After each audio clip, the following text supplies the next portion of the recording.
Buonasera, benvenuti e bentrovati a TV7 Match, consueto appuntamento settimanale di politica dell'emittente TV7, del gruppo TV7 Triveneta. Una puntata molto interessante perché parleremo di disoccupazione, parleremo di giovani che fanno fatica a trovare lavoro e cercheremo di capire se ci saranno possibilità in un prossimo futuro rapido perché questi giovani riescano a trovare il lavoro. Ne parleremo con ospiti molto importanti, voi da casa come di consueto potete passare la serata con noi mandando messaggi oppure telefonando. Inizio a presentare gli ospiti, iniziando dal nostro editore, il professor Manocase. Buonasera professore, buonasera. Grazie di essere con noi. Poi saluto il segretario della CISL del Veneto Giulio Fortuni, buonasera, buonasera a tutti. Grazie. Poi il presidente del PDL dei giovani provinciali Claudio Borgia, grazie. Buonasera. Il docente Luigi Fabris di Scienze Statistiche dell'Università di Padova, mi imbalbetto anche, capito, mi imbalbetto. Non sono io che le faccio soggezione. Grazie comunque professore di essere con noi. Grazie, saluto l'assessore comunale di Padova Claudio Piron, grazie di essere con noi. Buonasera a tutti. Poi abbiamo la coordinatrice comunale del SEL, Maria Teresa Di Riso, buonasera. Abbiamo il segretario generale NIDIL della CGIL di Padova Francesco Gagliardi, buonasera. E abbiamo un disoccupato che è venuto a trovarci questa sera sperando di trovare lavoro, Emanuele Narutti, buonasera Emanuele. Buonasera. Mentre collegato da Pordenone abbiamo il consigliere regionale del PDL Franco Dal Mas, buonasera. Buonasera a voi. Grazie di essere con noi, saluto anche Elisabetta Corazza. Giorgio, benvenuti ai nostri ospiti e soprattutto ai telespettatori che invito a partecipare attivamente al programma. Possono farlo chiamandoci allo 049 807 7753 oppure possono mandarci gli sms al 345 3341 171. Va bene, c'è sempre il professor Fabris l'emozione quando si inizia la trasmissione. Comunque da tanti anni me l'ha insegnato il mio, chi mi ha insegnato a fare televisione, non faccio nome ma è qui presente. E mi diceva c'è sempre l'emozione quando si inizia a fare una trasmissione e nonostante uno la faccia da molti anni comunque c'è sempre l'emozione, c'è poco da fare. E c'è l'inizio che non l'aveva fatto apposta allora? No, ma che apposta, è una cosa vera. Inizio invece a parlare con Emanuele Narutti. Da quanto è disoccupato Emanuele? Sì, allora il mio tour è iniziato... perché disoccupato è una parola grossa, bisogna cominciare a capire un attimino i punti e mettere un po' i puntini sulle anche perché quando si passa, lei adesso mi ha fatto una domanda, disoccupazione. Disoccupazione cosa significa? Significa percepire anche una disoccupazione, perché disoccupato io in qualità di operaio lo sono ma a reddito zero. Una cosa che vorrei dire, si parla sempre di cassa integrazione. Io come operaio mi sento di dire questo perché gli operai che sono nella mia stessa situazione sanno cosa significa cassa integrazione probabilmente. Ma poi andiamo nei particolari, la mia domanda era molto semplice perché poi faremo la scheda di l'anticamera che poi si rimane a reddito zero. Ma da quanto? Per un periodo X che non si sa, per cui c'è chi ha la cassa integrazione di un mese come nel mio caso, io ho avuto un mese solamente di cassa integrazione più 3 mesi di sospensione retribuiti, in totale 4 mesi e poi altri 8 mesi di disoccupazione non agricola uguale a chiunque in un momento di non crisi. Questo è stato il trattamento dei la domanda Emanuele la riduco poi andremo nei particolari. Da quanto certo. Disoccupato? Io sono disoccupato ormai da iscritto all'Ista di mobilità, quindi licenziato dal 1° aprile del 2010 ed è già, posso dire che ho finito anche la fase di disoccupazione, quindi del reddito di disoccupazione un anno fa, a dicembre. Quindi quant'è? 1 anno e mezzo più o meno? Beh, se vogliamo capire un attimo, se vogliamo dire da quando sono stato licenziato, è dal 1° aprile 2010.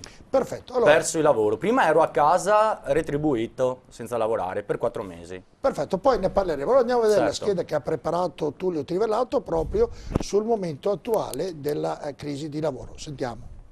Continua ad aumentare la disoccupazione in Italia. Il numero dei senza lavoro nel nostro paese ha raggiunto livelli record superiori ai dati relativi al 2001 e al 2004. Secondo i dati Istat, a dicembre 2011 la disoccupazione è salita all'8,9%, in crescita dello 0,1% rispetto a novembre e di 0,8 punti percentuali su base annua, fermando la disoccupazione al 10,9%. Tradotto in numeri, i senza lavoro nel nostro paese hanno raggiunto quota 2.580.000. 80.000. A livello europeo, a dicembre 2011, il tasso di disoccupazione nell'Eurozona era del 10,4%, stabile rispetto al mese di novembre, così come nell'Unione Europea, 9,9%. Eurostat ha stimato in 16.469.000 i disoccupati nell'Eurozona, 23.816.000 nell'Unione Europea. L'aumento dei senza lavoro su base mensile è stato di 20.000 e di 24.000 unità. Rispetto a dicembre 2010 sono aumentati di 751.000 e di 923.000 unità. A pagare il prezzo più alto, ancora una volta, i giovani. 1 su 3 di quanti partecipano attivamente al mercato del lavoro è senza impiego, con un tasso di disoccupazione al 31%, in calo di 0,2 punti base rispetto a novembre, ma in aumento di 3 punti su base annua. Nel complesso i giovani disoccupati in Europa erano 3.920.000 nell'Eurozona e 5.493.000 nell'Unione Europea. Rispetto a dicembre 2010 l'aumento è stato rispettivamente di 113.000 e di 241.000 unità. I tassi più alti di disoccupazione giovanile si registrano in Spagna, 48,7%, in Grecia 47,2%, poi la Slovacchia 35,6%, l'Italia è al 31,2%. I tassi più bassi sono quelli di Germania 7,8%, Austria 8,2% e Olanda 8,6%. Dati che preoccupano l'Unione Europea, così il Presidente della Commissione José Manuel Barroso ha inviato una lettera all'Italia e agli altri 7 paesi con i più alti livelli di disoccupazione giovanile, sollecitando l'uso dei fondi europei per favorire l'accesso al lavoro per i giovani. Nelle lettere Barroso ha informato gli Stati che squadre di esperti in materia di occupazione giovanile saranno inviati nei paesi interessati già a febbraio. Professor Fabrici, numeri da paura. Numeri da paura. Mi piacerebbe molto che magari al termine di questa puntata dessimo un po' di speranza ai giovani, nel nostro piccolo quantomeno, che il futuro non è nero come questi numeri che oggi dicono che è nero. È abbastanza nero e il problema è se riusciamo a capire quali sono le linee politiche che possono dare un po' di speranza ai giovani. Per il resto bisognerà capire come spendere i soldi dei contribuenti. Nel bilancio del 2011 passato avevamo circa 9 miliardi pagati solo per cassa integrazione normale e in deroga. Quindi significa quando la deroga scade evidentemente si pongono i problemi che si stanno ponendo adesso per il Veneto, e cioè una regione che sostanzialmente aveva tassi di occupazione simili a quelli del centro d'Europa come la Germania, Austria eccetera, si è trovata improvvisamente con una disoccupazione al 7% nell'arco di un anno e qualcosa, che sono cose a cui non era abituata. Tra l'altro siamo così diventati poco attraenti, meno attraenti di quanto eravamo anche per gli extracomunitari. Abbiamo un calo di popolazione, quindi è proprio una cosa molto che si nota anche da fuori. Ecco, insomma. Va a finire che, faccio una battuta, nella situazione drammatica andremo noi in cerca di lavoro nei paesi dei... Non siamo quelli che stanno peggio. Siamo già, giusto, siamo già.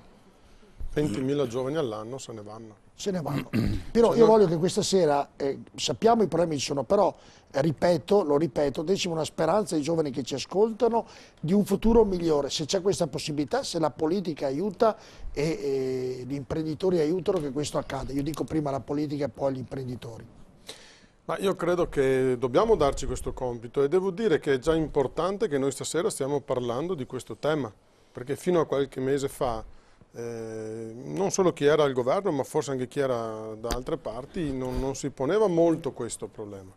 In Italia sembrava che tutto andasse abbastanza bene e che la crisi ci avesse colpito di striscio, che arrivasse dopo, che l'avessimo superata. Ora il fatto di avere il coraggio almeno intanto di mettere al centro dell'attenzione il tema del lavoro, dell'economia, dello sviluppo, del creare posti di lavoro e del dare gli strumenti adeguati affinché i giovani possano trovare lavoro è già un primo passo importante, se questo non è un episodio ma diventa un impegno prioritario. L'altra cosa che a mio avviso dobbiamo fare è però capire quali sono gli elementi strutturali, perché se noi leggiamo tutti gli strumenti di analisi, i rapporti fatti in questi ultimi mesi, io sabato scorso ho sentito uno degli ultimi rapporti di Fondazione Nord-Est, ma insomma la frase lapidaria è: lo sviluppo come l'abbiamo conosciuto da 50 anni a sta parte non è più qua, Siamo nei paesi del BRIC cosiddetto, Brasile, Asia, India, Cina, dove lo sviluppo è a 7-8 punti percentuali, 3, 3,5, quindi vuol dire che ci sono decine di milioni di persone, tra cui anche tantissimi giovani, che sono disponibili a condizioni peggiori e sono in grado di fare i lavori che noi facevamo fino a qualche anno fa. Allora, cosa fare prima di tutto? Prima di tutto rendersi conto che una mobilità ci sarà e se i giovani stanno andando in giro per il mondo, in giro per l'Europa, è già qualcosa se noi riusciamo a dare loro la possibilità di trovarlo un lavoro. In Italia 20.000 giovani più o meno ogni anno se ne vanno Poi a abbiamo cercare tutti i lavoro. numeri, abbiamo tutti i numeri con le statistiche, Piero. E i giovani cosa dicono, Claudio Borgia? Guardi, riguardo all'ultima l'affermazione che ha fatto l'assessore, che in questo momento si parli di giovani, si parli di disoccupazione, quindi già è importante che se ne parli. Ma come se ne parla? Cioè, in che termini se ne parla?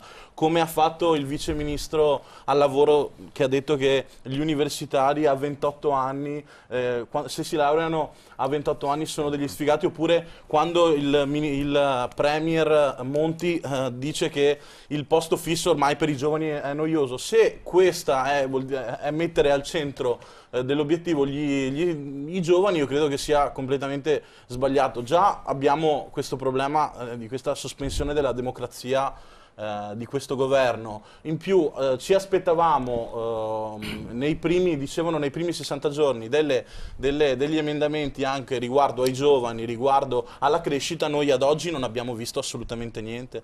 Quindi si parla di giovani, ma si parla di giovani in modo completamente e assolutamente sbagliato, perché ci si laurea dopo, ma ci si laurea perché comunque sia non si trova lavoro, quindi ci si parcheggia nelle università perché dopo il lavoro non c'è, quindi uno può laurearsi a 23 anni, a 24, a 25, ce ne sono molti che fanno così, però purtroppo a 30 o a 28 o a 29 sono ancora a casa, o se non sono a casa non fanno il lavoro per cui hanno studiato. Quindi abbiamo un problema reale, il problema è reale, bisogna trovare le soluzioni. Chiedo per esempio, dato che io purtroppo non rivesto nessuna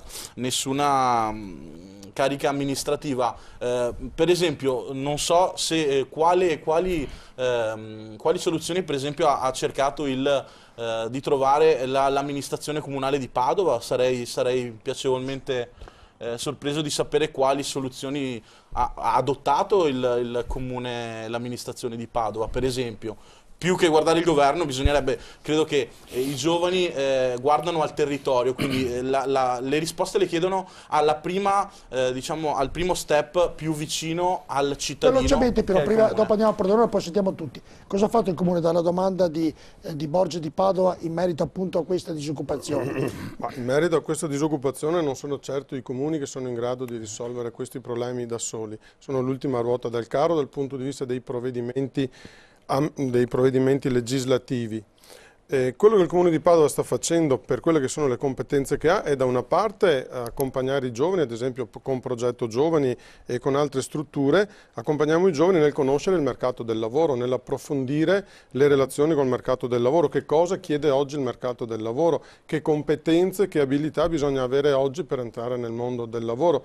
Facciamo incontri con giovani che stanno lavorando e giovani che non stanno lavorando, per capire cosa significa fare il geometra oggi, che cosa è richiesto a chi si diploma in questa scuola o chi ha determinate lauree. Il problema del lavoro. Certamente perché noi non siamo l'ufficio di collocamento. Come amministrazione noi abbiamo fatto due cose: abbiamo reso possibili e abbiamo investito decine e decine di milioni in opere pubbliche. Io personalmente posso dire che avendo seguito 52 milioni di opere pubbliche nelle scuole, nell'edilizia scolastica, abbiamo dato lavoro a migliaia di persone in questi 5 anni. 52 milioni di euro? Di euro, 52 milioni di euro. Abbiamo investito, ad esempio, 5 milioni in 3 nuovi asili nido. Ogni asilo nido comporta l'assunzione di 14 persone, donne, giovani, laureate, che sino a un anno fa non lavoravano. E quindi questo, nei servizi alle persone, in questo tipo di attività, un'amministrazione locale può, se ha la possibilità e se non ha il vincolo che non può impegnare i soldi perché c'è il patto di stabilità, eccetera, creando ad esempio scuole materne, asili nido, eccetera. Ormai se n'è andato, soldi se ne sono andati a Roma, insomma, più o meno. Sì, mi sembra appunto, di ma aver dico, intuito, noi no? quando abbiamo avuto la possibilità abbiamo fatto questo tipo di investimento e abbiamo creato lavoro stabile che adesso rimarrà. Ogni asilo nido per 60 bambini procura 14 posti di lavoro. Franco Dalmas. E questo è stato ottenuto. Franco Dalmas, com'è la situazione in Friuli dove lei risiede ed è consigliere regionale, com'è la situazione della disoccupazione? Ma guardi, il Friuli Venezia Giulia è una regione che ha dovuto fare i conti con la crisi come tutte le altre regioni. Siamo una regione a statuto speciale, ma non per questo abbiamo dei privilegi, tutt'altro. Abbiamo ereditato nel 2008 una situazione di indebitamento della regione, abbiamo ridotto il debito incominciando a far ordine sulle casse della regione ed affrontando con determinazione la crisi per quello che gli strumenti pubblici possono mettere a disposizione. A fronte di un calo di entrate abbiamo impiegato circa 500 milioni di euro per il sistema produttivo e le imprese, ciò ha consentito e rafforzato gli ammortizzatori sociali per le situazioni di crisi che sono purtroppo drammaticamente emerse anche in Friuli, ma credo che oggi ci troviamo in una situazione generale politica che dimostra prima di tutto che coloro i quali hanno ritenuto che i mali d'Italia fossero tutti riconducibili all'ex Presidente del Consiglio Berlusconi sono stati smentiti clamorosamente nei fatti, perché all'indomani delle dimissioni del governo Berlusconi lo spread rispetto ai titoli tedeschi non è diminuito e ne si riprova il fatto che il presidente Monti anche oggi e nei giorni precedenti ha dimostrato con assoluta chiarezza che molte cose che il governo sta facendo si stanno ponendo in continuità con il governo precedente. Siamo davanti ad una crisi che qualcuno definisce una crisi della globalizzazione, qualcuno definisce la terza guerra mondiale, dove non ci sono eserciti che si combattono, bensì una situazione di crisi che lascia più probabilmente drammaticamente famiglie in difficoltà, persone non solo giovani, perché la crisi non è solo dei giovani, ma anche dei cinquantenni che escono dal mondo del lavoro e devono praticamente ricostruirsi con una famiglia alle spalle, un'identità, una solidità. Questi sono i veri problemi rispetto ai quali credo che un comportamento di rigore prima di tutto nell'amministrazione della cosa pubblica sia la cosa più seria da fare in questo momento. Non possiamo pensare che dal pubblico derivino sussidi all'infinito, ciò non è possibile, ci siamo impegnati non solo per mettere a posto i conti rispetto all'Europa, ma in una situazione rispetto alla quale, ripeto, abbiamo e sulla quale dovremo discutere fortemente nei prossimi mesi, in questi anni, il fatto di avere anche una moneta che non ha una banca e non ha un governo. Questi sono i temi rispetto ai quali l'Europa oggi è debole rispetto agli Stati Uniti, rispetto ad altri mercati. Franco, ma allora per questo il motivo c'è questa disoccupazione, è un po', mi sembra un po' un lato debole nel dire che la soluzione della disoccupazione attuale è quella che sta spiegando lei. Io credo che siano anche altri problemi. Guardi, il problema della disoccupazione attuale deriva da una cosa molto semplice che si chiama globalizzazione, la capacità di stare nei mercati e quindi la capacità di essere competitivi, di produrre lavoro. Esatto, dovremo cambiare molte cose e credo che nessuno abbia la bacchetta magica per risolvere i problemi dall'oggi al domani. Un'ultima cosa, mi permetta, rispetto allo studente di prima. Vengo da lei, chiedo interventi anche un po' più brevi perché siamo in tanti così ne parliamo tutti. Certo, mi scusi, ma nessun ho qualche problema io di collegamento con voi. Certo, cercheremo di sistemarlo meglio ancora. Maria Teresa Di Riso, vedevo che scorlava la testa, che era in disaccordo. Dai dati che abbiamo visto prima vediamo come la Germania abbia un tasso di disoccupazione molto basso rispetto al nostro quantomeno, e oltretutto la disoccupazione là è in calo. La Germania è in un mercato globalizzato tanto quanto il nostro. In Italia in realtà le cause della disoccupazione, e ce lo dice una inchiesta di Union Camera che era l'altro giorno su Repubblica, citata dallo stesso Scalfari in polemica con il segretario Camusso, ci diceva che fondamentalmente sono 4 i motivi per cui gli imprenditori licenziano. Una crisi di sovrapproduzione, cioè non sanno dove collocare beni e servizi che producono, un difficile accesso al credito da parte delle banche, una giustizia lentissima per cui è difficile risolvere e questo rallenta i sistemi produttivi e infine anche il servizio pubblico, anche lo Stato che paga in ritardo. Non a caso Monti ha sbloccato pochi giorni fa alcuni pagamenti, paga in ritardo le commesse. In questo Padova, anche con tutto il lavoro dei pannelli solari, è una isola felice, però purtroppo non è così. E questo drammaticamente in continuità con quello che ha fatto il governo precedente. Continuare a indicare che il problema del mercato del lavoro è una scarsa flessibilità, quando il mercato del lavoro tedesco è meno flessibile di quello italiano, è più difficile licenziare in Germania rispetto che in Italia, vuol dire ancora non individuare le cause della disoccupazione in Italia e quindi proporre medicine sbagliate.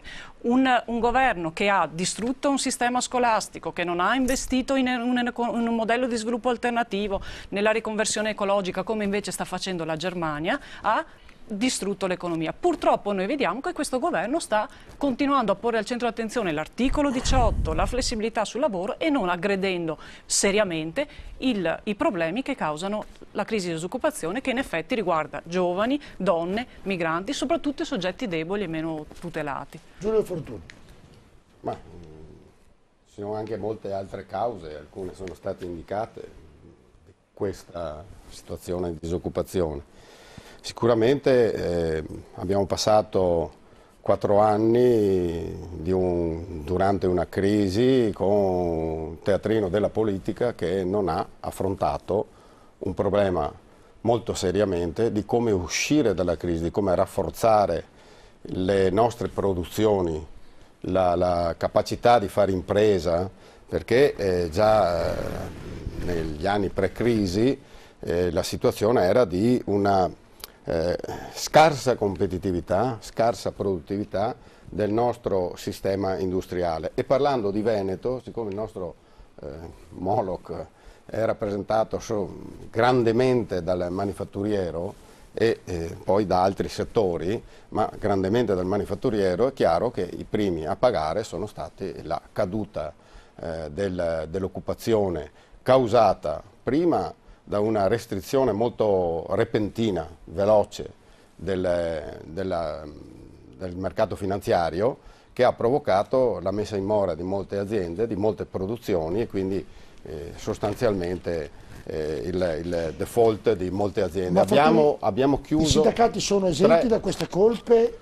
Oppure qualche responsabilità? Ma io penso grandemente di sì, e poi in particolare io chiaramente difendo anche ciò che ha fatto la nostra organizzazione per molto tempo, dove abbiamo detto smettiamola di fare. Una volta si diceva anche era tutta colpa dei sindacati. No, tutta colpa no, esagerato, si va sempre una via di mezzo. Ci sono anche responsabilità dei sindacati in questo, tant'è che i sindacati sono divisi. Ma insomma, io non sento di dover fare nessuna confessione particolare, perché in questo periodo qua avevamo chiesto ancora col governo Prodi l'allargamento degli ammortizzatori a tutti, abbiamo accettato la legge 30 che garantiva le flessibilità, però dentro la legge 30 c'era anche la sicurezza. Gli altri paesi che hanno fatto la flessibilità e la sicurezza, cioè hanno garantito il lavoratore sul mercato, l'hanno protetto sul mercato del lavoro, una volta che usciva dal processo, come è uscito questo signore che non ha avuto nessuna assistenza. Certo non possiamo permetterci ciò che ha fatto la Danimarca, che allora assisteva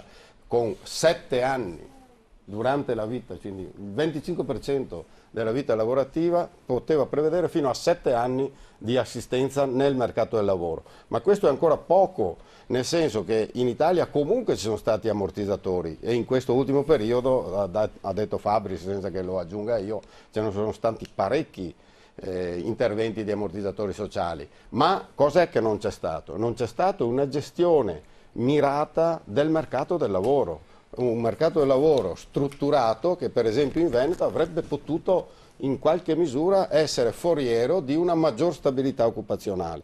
Ovviamente anche gli altri paesi, ho citato la Danimarca, hanno ridotto i ranghi, sono passati prima a 4 anni e adesso a 2 anni di assistenza. Ma 2 anni di assistenza noi capiamo, che è un po' quello che succede anche qua, attenzione, perché gli enormi numeri di cassa integrazione sono stati spesi in maniera massiccia per moltissimi lavoratori. Quello che va fatto è che sono 2 interventi fondamentalmente. Uno, di riallineare il mercato del lavoro alle competenze, lo diceva Piron prima, condivido pienamente, e questo va fatto fin dalla scuola. Questo è un Non grosso può essere problema. fatto che abbiamo tanto manifatturiero e andiamo a studiare un'altra cosa. Bene, studia un'altra cosa, però dopo sai che non è mica scontato che trovi un posto di lavoro lì fuori. Alla mia età, quando si andava ai centri professionali come ho fatto io, il 70% delle persone che hanno fatto i studi professionali e poi i studi tecnici, il 70% dopo 10 anni facevano gli imprenditori. Faceva l'autonomo, faceva il piccolo imprenditore e via così. Quindi parliamo di numeri altissimi. Certo. Di numeri altissimi. Quindi bisogna orientare la scuola, primo.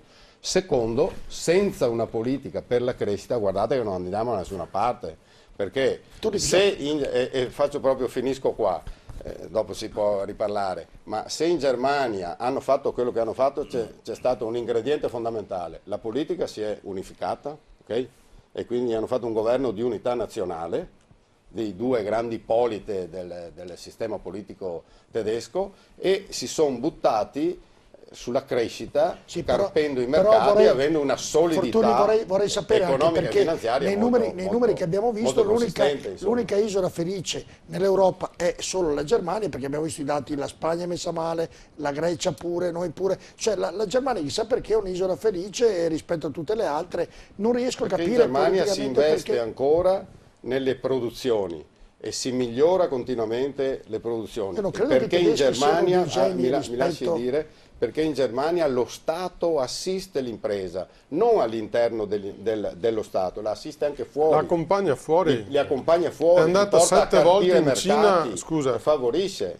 Quindi c'è un sistema attorno al sistema manifatturiero tedesco che non c'è nel nostro paese. Certo. Anzi. Cagliardi. Ma, secondo me il problema della disoccupazione in cui ci ritroviamo a vivere, di cui stiamo parlando stasera, è un problema che dal mio punto di vista non è da ieri o dall'altro ieri, è uno che ci riportiamo da qualche ormai dall'ultimo decennio, è sempre stata, come dire, sempre diciamo un po' in crescita, al di là del periodo in cui era stata fatta la riforma del mercato del lavoro, la legge 30 nel 2003, in cui c'è stato un intervento nel quale abbiamo prodotto un sacco di lavoro, tra virgolette, flessibile, ma dal mio punto di vista precario, e che ha portato a diminuire un po' la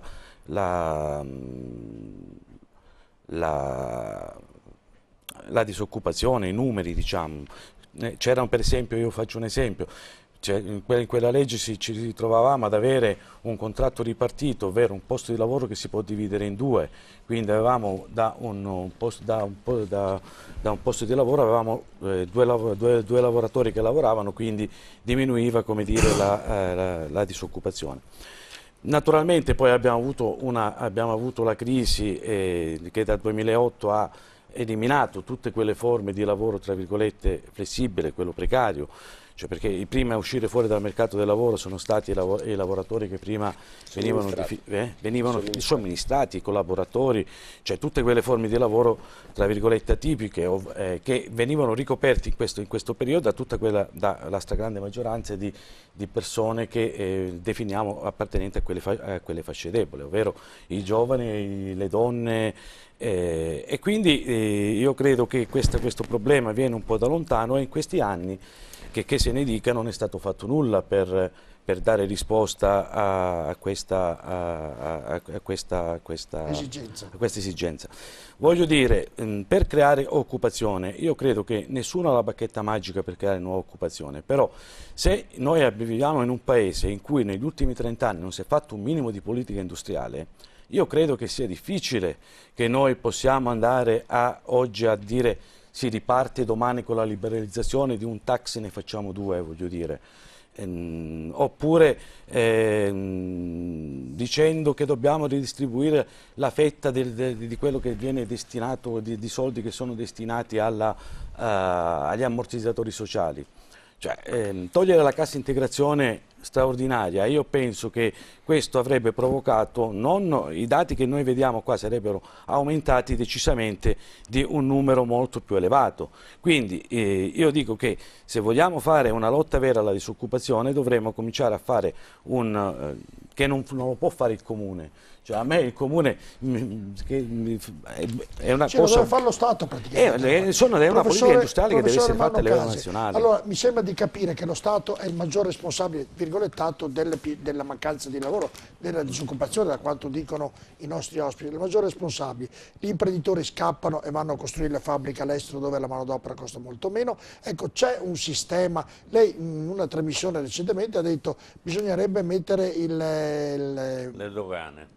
Esatto, non mi veniva la parola. I dazi e le dogane. I dazi e le dogane come una volta, per far riportare il lavoro qua. È una soluzione attuabile e che può migliorare anche l'impresa italiana questa? Allora, non c'è la bacchetta magica. Il problema di questa crisi è un problema estremamente complesso. Non dipende solo da una causa. Noi abbiamo avuto delle crisi anche in precedenza. Me li ricordo all'inizio anni 60 perché c'era un'emissione eccessiva di cambiali, quindi si è creato una falsa liquidità sul mercato, è rientrata in un anno. Sono state altre crisi motivate da altre piccole incongruenze della finanza piuttosto che del lavoro. Questa è una crisi complessa. Questa non si può pensare di risolvere i problemi con l'aumento dei taxi, l'aumento delle farmacie, piuttosto che altre cose. Allora, questo governo, a mia impressione, da quello che ho visto fino a questo punto, ma non voglio entrare nella politica, ha dato un colpo al cerchio e un colpo alla botte. Al cerchio l'ha dato perché ieri è passato una cosa contro i magistrati, che va bene al centro-destra, il giorno prima o una settimana prima sono passati i taxi con le farmacie e annessi e connessi, eccetera, eccetera. Io non credo che questo abbia un effetto immediato per questa crisi. Sicuramente è un'apertura per un certo tipo di governo e di economia più liberistica rispetto a quella che avevamo prima, ma questo ce lo portiamo dietro dall'epoca del fascismo, questo tipo di impostazione del mercato, esatto, il corporativismo. Sono passati quasi 70 anni, finalmente l'hanno tolto, ma non risolve nulla. Incomincia, nei tempi lunghi darà un effetto, ma quello che è l'immediato non c'è ed è difficile da crearlo. Allora, quello che io vorrei spiegare è che in questa economia giocano dei fattori che sono fattori che noi ereditiamo da decenni e che appartengono non al governo immediatamente precedente né a quello precedente ancora, ma risalgono ancora ai governi degli anni 60, 70, in particolare 80, 90, dove non si è capito che c'era una deriva di tutti i sistemi che dovevano tenere in piedi il sistema paese e questo ha creato un'economia talmente involuta che non si è più riusciti, oggi è difficile da riprenderle e trovare il toccasana che in poco tempo... Ci vuole il toccasana però? Sì, no, non ci vuole, perché se noi cerchiamo il toccasana è come cercare la pietra filosofale, non esiste. Allora noi abbiamo, se vogliamo cercare di capire dove sta la problematica, sta in una connessione tra il mondo del lavoro, il mondo della produzione, la scuola che è in testa a tutti. Noi pensiamo che la scuola sia una sorta di parcheggio dei giovani, non è così. La scuola è quella che forma, ma non è questa scuola che forma. Questa scuola è una scuola vecchia una scuola che è stata superata tecnicamente e oggi non produce giovani in grado di poter essere immessi nel mondo del lavoro. Le apro per mi scusi se la interrompo, professore. Lei sta dicendo una cosa che tutti, quando ho avuto ospiti qui, professori universitari, dicono: ma i capi, uso una parola brutta, i ministri che sono quelli che dovrebbero cambiare le regole. Sono gli allievi di questa scuola. Ma non hanno ascoltato le parole dei professori universitari? No. Allora, ci siamo arrivati al punto che i partiti sono allineati a mantenere le loro posizioni di vantaggio. Quindi i partiti di sinistra tengono naturalmente a hanno determinati pregiudizi, quelli di destra ne hanno altrettanti o cercano di avvicinarsi ai loro elettori in qualche maniera. Non c'è il coraggio, come fanno i tedeschi, c'è un problema di crisi, tutti insieme si risolve il problema, dopodiché si discuterà, torneranno a funzionare i partiti alla vecchia maniera perché uno cercherà di dire una cosa in maniera più sociale, l'altra invece in maniera più liberistica. Ma questo non vuol dire che non si possano tenere i problemi irrisolti per decenni. È tempo di smetterla, bisogna avere il coraggio di fare, ma soprattutto una cosa, di mettere in crisi il sistema. Allora, se noi non abbiamo una scuola che prepara, che porta al mondo del lavoro, in Germania, nei licei e nelle università, i giovani affrontano il mondo del lavoro, vengono immessi nella produzione perché imparino, abbiano un contatto diretto col mondo del lavoro. I nostri escono e si trovano proiettati in un mondo che non conoscono. Attenzione, la maggior parte dei nostri insegnanti non è produttiva, non conosce il mondo del lavoro, quindi non può nemmeno spiegarlo. E continuiamo a produrre persone, a ingannare i giovani pensando che questi giovani possano essere poi utilizzati in qualche maniera. E allora cosa nascono? Nascono queste faide, questi precipizi dove non c'è connessione tra scuola e mondo della produzione. Ma soprattutto una cosa, la impreparazione della scuola non dà vantaggio alla produzione, perché produzione vuol dire pensare qualcosa di nuovo, produrre qualcosa di nuovo, pensare qualcosa di nuovo, e allora la produzione cambia e cambiando la produzione apre nuovi mercati.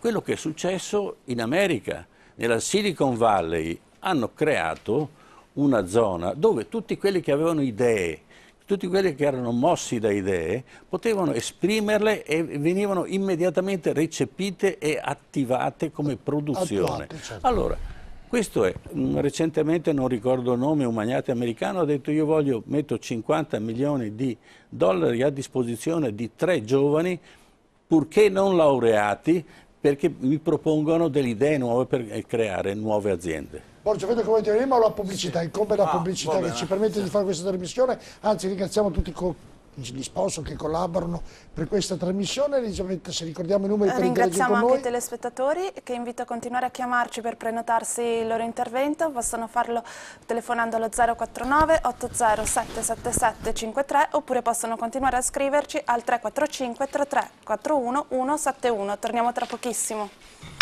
Lì eccoci, il tema della disoccupazione è un tema molto interessante, molte telefonate le passeremo più avanti, quindi chiamate il numero che vedete in sovraimpressione oppure mandate i messaggi.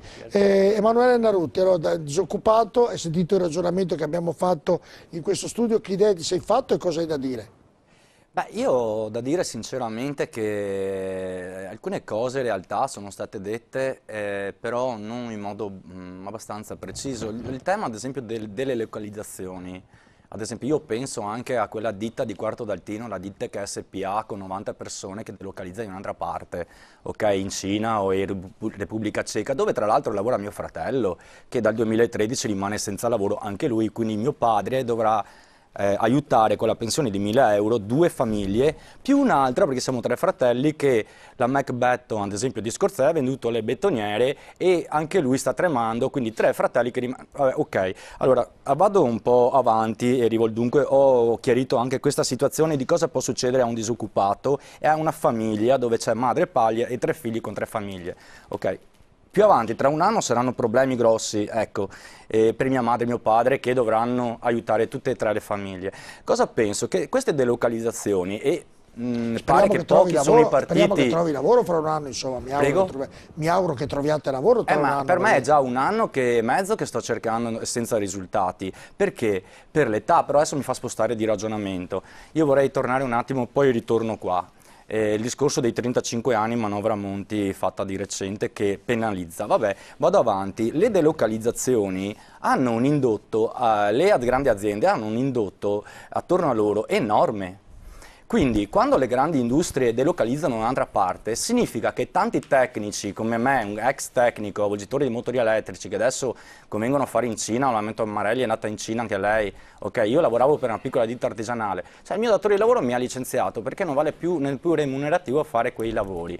Allora che succede? Che anche, e non solamente i motori elettrici, anche gli impianti elettrici, le manutenzioni nei condomini, ad esempio, una ditta di idraulica proprio oggi mi ha detto: io ti prenderei, so che sai lavorare, non ti posso prendere perché non c'è lavoro. E perché non mi può prendere perché non c'è lavoro? Perché ovviamente tanti operai, tantissima gente che ha perso il lavoro cercano di arrangiarsi a casa loro a fare le proprie riparazioni, per cui anche la ditta di impianti elettrici e idrauliche, ad esempio, che potrebbero assumere, non assumono perché non c'è di fatto il lavoro. Per cui bisogna partire dalle grosse aziende, bloccarle. Non è possibile che ci siano pochi partiti che si oppongono alle delocalizzazioni.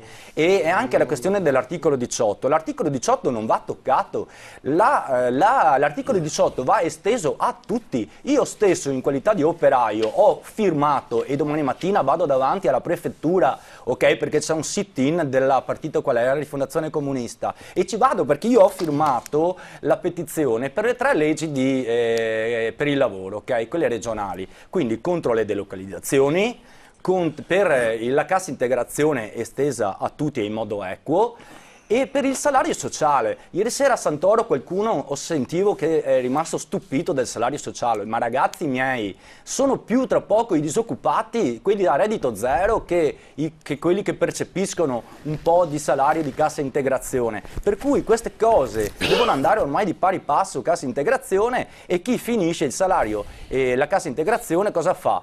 Quando ho un mutuo, ad esempio io ho un mutuo, fondo bloccato, sono riuscito a bloccare il mutuo per 18 mesi. Che farò dal 2013 quando il mio fondo di solidarietà si sbloccherà? So già che mi arriverà l'ufficiale giudiziario a casa mia, o qualcuno penserà a darmi un salario sociale da poter stare dietro e pagare le mie rate del mutuo che la banca mi è stata data? Mi ha dato il mutuo anni fa, quando ero in una botte di ferro, quando lavoravo, perché io ho più di 20 anni di contributi versati in piccole ditte artigianali, le più sfruttate e meno tutelate. Ok, ecco perché secondo me l'articolo 18 è giusto estenderlo a tutti. E che evadano anche un po' di più. Non è vero, diciamo, non è vero. però, Io le posso dare ragione che evadevano a molti anni fa, quando io ne ho 43 anni adesso, quando avevo 16 anni, i primi 12 anni, c'era il mio datore di lavoro che ogni tanto evadeva e che dava anche qualche ora in nero. Io per ben 7, 3, 10, 11, 12 anni non sono riuscito a percepire, e l'avrei voluto, qualche ora di straordinaria pagata in nero. Non sono riuscito mai da nessun datore di lavoro. Per cui le ditte artigianali o l'industria, i dipendenti, sono quelli che meno, sono i soliti noti che pagano sempre, che vengono colpiti sempre dai governi, perché quelli hanno i soldi sicuri e i soldi lo Stato se li tiene in anticipo, ok, e meno tutelati. Bisogna tutelare di più il lavoro dove ci sono lo Stato deve tutelare di più dove ci sono gli ingressi sicuri, le fabbriche, le industrie, l'artigianato. E poi perché le tutele quando uno perde il lavoro? Perché uno deve avere 5 anni e l'altro deve avere un mese? Certo. Non mi pare giusto. Ed è giusto che l'articolo 18, lo ribadisco, non ne ho mai potuto usufruire in più di 20 anni, ma lo desidero, perché io sarò destinato ad andare a lavorare in ditte artigianali. Poi il discorso dei 35 anni, la manovra Monti, ho capito. No, la manovra Monti dei 35 anni, questo lo voglio dire e lo voglio finire. Allora, cosa è successo di fatto? Quando Monti ha dato gli incentivi fino ai 35 anni, intanto discriminatorio per le altre fasce, intanto, perché chi assume fino ai 35 anni allora riceve gli incentivi. Però di fatto che succede? Che chi ne ha più di 35 non trova più lavoro, è impossibile, perché quanti dai 30 ai 35 c'è gente che sa lavorare, ce ne sono molti che sono diplomati come me. Io ho un diploma, una maturità tecnica industriale io credo e una poi, qualifica, ma credo che anche questo magari sarà un ragionamento che dovremmo fare, però credo anche magari forse un giorno con l'allungamento degli anni per andare in pensione, magari anche uno che è un po' più datato riesca a trovare il lavoro, visto che la vita va più avanti rispetto a una volta, magari anche... Il problema è della riqualificazione che non avviene in Italia, quindi è inutile che noi ci piangiamo addosso, o organizziamo la società in maniera diversa perché è cambiata, oppure ci piangiamo addosso e non risolviamo nulla, è chiaro? Quindi questi sono dei provvedimenti semplici. Una cosa semplice, l'unione delle Camere... Volevo dire, mi scusi professore, anche Dalmas se vuole intervenire può intervenire, non è che magari ci dimentichiamo, perché lo vediamo sempre, se vuole intervenire può intervenire. Prego, professore. L'unione delle Camere di Commercio dice che in Italia ci sono 170-180 mila posti che non vengono coperti e sono quasi tutti posti di lavoro manuale o artigianale e quindi con tendenza ad essere artigianali. Allora, sono tanti, perché potrebbero risolvere il problema. Per quale motivo, per esempio, l'Unione delle Camere di Commercio non può anche fare non lo può fare, mi pare, per legge, e solo adesso mi pare che stiano liberando la possibilità che anche le Camere di Commercio... No, c'è un problema che non sono enti di collocamento, quindi l'idea potrebbe essere che diventino anche enti di collocamento, ma voglio dire anche punti di scambio di informazioni. Se loro rilevano che a livello territoriale ragionevole, la provincia, ci sono posti di lavoro di un certo tipo, soprattutto di lavoro manuale, per quale motivo non si attivano queste cose che apparentemente sono semplici? Le posso rispondere io. A me hanno detto di no alle poste perché ho più di 35 anni, ancora prima che Monti facesse con la manovra gli incentivi fino ai 35. Prima c'era chi entrava nel mondo del lavoro se aveva fino a 30 anni, perché poteva entrare col contratto di formazione o apprendistato. Questo volevo dire, ha ragione il professore, perché effettivamente in Veneto, io purtroppo, dico purtroppo ma anche no, insomma, mi occupo di mercato del lavoro e abbiamo qualcosa di più di 11.000 di questi posti che vengono citati. Qual è il problema? Uno, che molti giovani scolarizzati rifiutano di fare determinati lavori. Attenzione, però non è che rifiutano perché è così. Io il postino lo sarei andato a fare molto volentieri. Mi hanno detto di no. I panettieri, i macellai, che sono laureati, non è chi vero. lavora. La settimana scorsa c'è andato di 30 postini cercavano. Il problema è il lavoro e non mi hanno preso perché non è una questione, è che proprio a fare i turni non ci va tutti volentieri, attenzione, non è che sia questo. Il problema è che non c'è un matching, non c'è un mediatore, una persona, una figura, non c'è un centro per l'impiego che funzioni abbastanza per intercettare la domanda, perché l'offerta ce l'ha già, nel senso che ha le liste. Il problema che si sta sviluppando adesso è che con i fondi interprofessionali, e devo dire che a Padova si è fatto molto, lo ha fatto le agenzie di interinale, lo hanno fatto le agenzie anche degli industriali, lo ha fatto anche la provincia con il loro sistema lavoro, con il loro dipartimento lavoro, e ci sono stati corsi, sono spesi milioni di danari per portare persone con 400-500 ore di formazione in una riqualificazione verso una qualifica. E quali sono quelle che hanno tirato? Il carrellista, attenzione, non grandi robe, il carrellista, il magazziniere, l'addetta alle paghe, cioè delle professioni, chiamiamolo così, anche nicchia se vogliamo, dove uno non ci va, ma dove uno quando ci va deve saperlo fare, c'è poco da fare. Franco Dalmas. Quindi c'è un certo mercato su questo. C'è anche una questione di costi. Franco Dalmas, andiamo a Pordenone. Allora direttore, guardi, io credo che molte cose che ho sentito sono state dette qui dagli altri ospiti sono anche condivisibili, certo è un momento rispetto al quale bisogna anche lasciare da parte le divisioni politiche e di schieramento, come dire, ideologiche di fondo. E sarebbe facile ricadervi ad ogni piè sospinto, basti solo il tema dell'articolo 18 che prima veniva riconsiderato e visto come un tabù del quale non si può e non si possa ad ogni conto parlare. Sull'articolo 18 posso solo dire che interessa solo una piccola parte del sistema imprenditoriale, credo inferiore al 30% delle imprese, perché come sapete l'articolo 18 interessa solo le imprese fino a 15 dipendenti. E su questo la CGIL e i sindacati fanno una battaglia senza esclusione di colpi, senza quartiere da anni, rendendo sostanzialmente in parte bloccato e difficile la contrattazione. Vorrei ricordare che il precedente governo, così questo, ha aperto alla cosiddetta contrattazione decentrata a livello locale. E qui il sistema paese e i sistemi territoriali devono trovare le condizioni perché si crei lavoro. Ora, non è pensabile che il lavoro ci sia o si crei semplicemente per decreto. Probabilmente queste manovre di Monti è una manovra anche qui dettata dall'Europa, nella quale ci arriviamo in ritardo e i cui effetti, sono d'accordo con l'imprenditore di prima, saranno assolutamente risibili. Non è aumentando il numero delle licenze che si risolve il problema, non è con i 500 auspicati posti di notai o liberalizzando falsamente le professioni.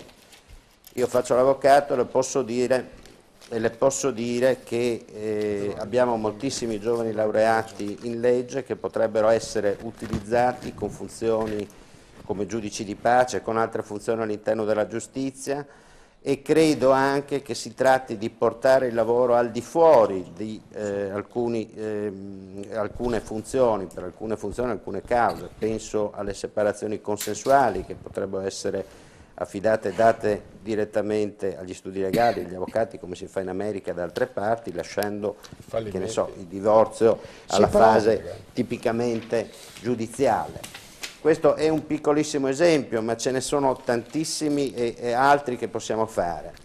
Il sistema della scuola è ancora, i giovani finiscono la scuola e l'università ad un'età un po' probabilmente, quando la finiscono non c'è il collegamento con il mondo del lavoro. Mi sembra, credo di non sbagliare, ricordando che con il decreto del governo, con l'ultimo decreto del governo, si è consentito iniziare il cosiddetto apprendistato prima ancora del termine degli studi. Queste sono cose rispetto alle quali arriviamo in ritardo rispetto ad altri e quindi paesi. Bisogna accelerare. Poi esiste un'altra questione di fondo. In Italia c'è una ipocrisia secondo la quale esiste il concetto del lavoro fisso, assicurato per tutta la vita. Poi ne parliamo non di questo. Non è così per altri paesi e purtroppo non è così neanche per noi. Ecco, un'ultima considerazione, e poi finisco, e mi scuso anche con la trasmissione, perché ho qualche problema di collegamento con voi, ma l'avevo già preannunciato prima, non posso trattenermi ulteriormente. Ecco, vorrei ricordare che il nostro sistema di protezione sociale fa dell'Italia un paese che, c'è uno studio di Confindustria tedesca di un mese fa, che faceva una proiezione di questo tipo. Da qui a 20 anni è possibile che l'Italia stia messa meglio della Germania. Ma non lo dico sotto il profilo della capacità economica, ma dalla combinazione di un insieme di fattori. Primo, gli italiani non sono indebitati al momento come altri paesi che oggi ci danno lezioni. E così il patrimonio pubblico e privato italiano è superiore rispetto al debito dell'Italia. Ci siamo infilati dentro regole di un'Europa che ci sta mettendo in ginocchio. Questo è il tema. Allora certo. su questo Devo andare in bisogna pubblicità, che però, la politica ricominci la sua funzione vera. Ecco, andiamo in pubblicità. Grazie a voi, scusate. Andiamo in pubblicità, poi vuole intervenire Pirò, poi intervenire anche gli altri ospiti. Abbiamo tante cose da dire. Devo farvi vedere le tabelle, dobbiamo parlare appunto del lavoro non fisso, l'intervista alla gente. Cosa un po' alla volta, fare, bisogna parlare. un po' alla volta, altrimenti rimaniamo qui fino alle 2 di notte, stiamo qui e ne parliamo sicuramente e credo sia molto interessante anche per i nostri telespettatori, perché Elisabetta ricorderà i numeri prima della pubblicità. Potete chiamarci allo 049 80 777 53 oppure potete scriverci al 345 3341 171. Torniamo tra pochissimo.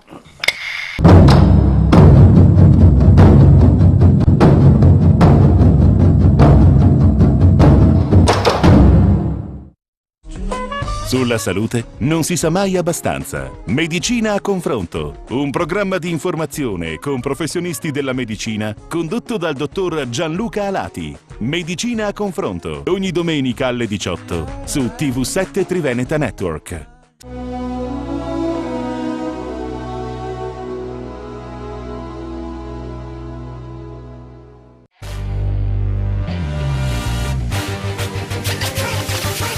Inizia il campionato italiano di pallavolo maschile Serie A1. Segui la tua squadra del cuore. Abbonati alla nuova stagione 2011-2012. Prenota un posto in prima fila per il campionato di volley più bello del mondo. Scopri tutti i vantaggi su www.pallavolopadova.com o chiama il numero 049 73 86 171. Fidi a Padova. Sognare è reale. Screen Service, azienda quotata, leader internazionale nel settore professionale del broadcast televisivo, è progettazione, installazione e manutenzione per la trasmissione del segnale televisivo digitale. Soluzioni personalizzate, compatibili al 100% con tutti gli standard internazionali. Qualità e soddisfazione del cliente sono gli obiettivi dell'azienda. Con oltre 20 anni di esperienza, Screen Service è un'azienda di alto profilo tecnologico tra semplicità e innovazione. Screen Service, it works. www.screen.it.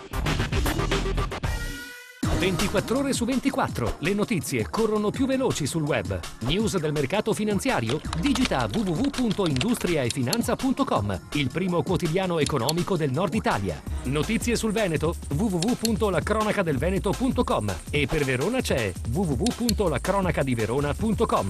Guarda le ultime news sulle web TV di TG Italia, TV Veneto e tvverona.com. Collegati con il mondo. Connettiti con Industria e Finanza, La Cronaca del Veneto e lacronacadiverona.com. Sul web l'informazione è in tempo reale.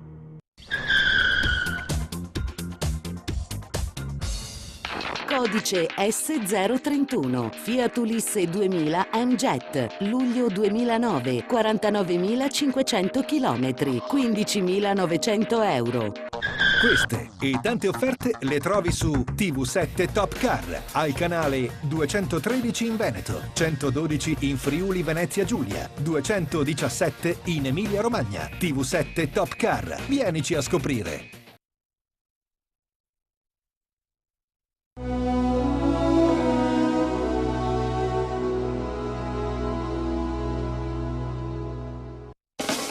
Comodo, facile e divertente. Non perdere tempo. TV7 Market, la TV per fare shopping. Novità sul mercato. Soluzioni utili per il tuo benessere, per la tua casa. TV7 Market. La trovi sul digitale terrestre. In Veneto al canale 293, in Friuli Venezia Giulia al canale 212, in Emilia Romagna al canale 620. TV7 Market. La nuova TV per i tuoi acquisti. TV7 ti dà di più.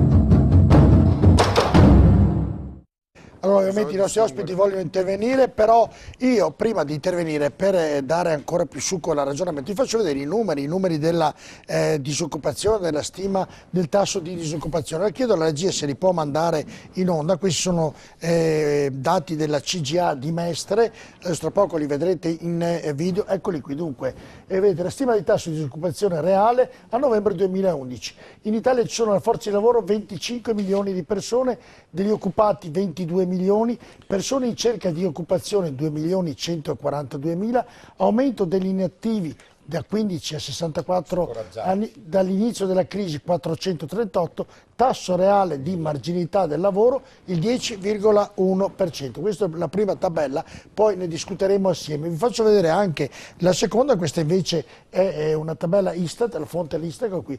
La situazione del mercato del lavoro a novembre 2011. Il tasso di attività da 15 a 64 anni è il 62,2, il tasso invece di occupazione, sempre in quella età, è il 56,9.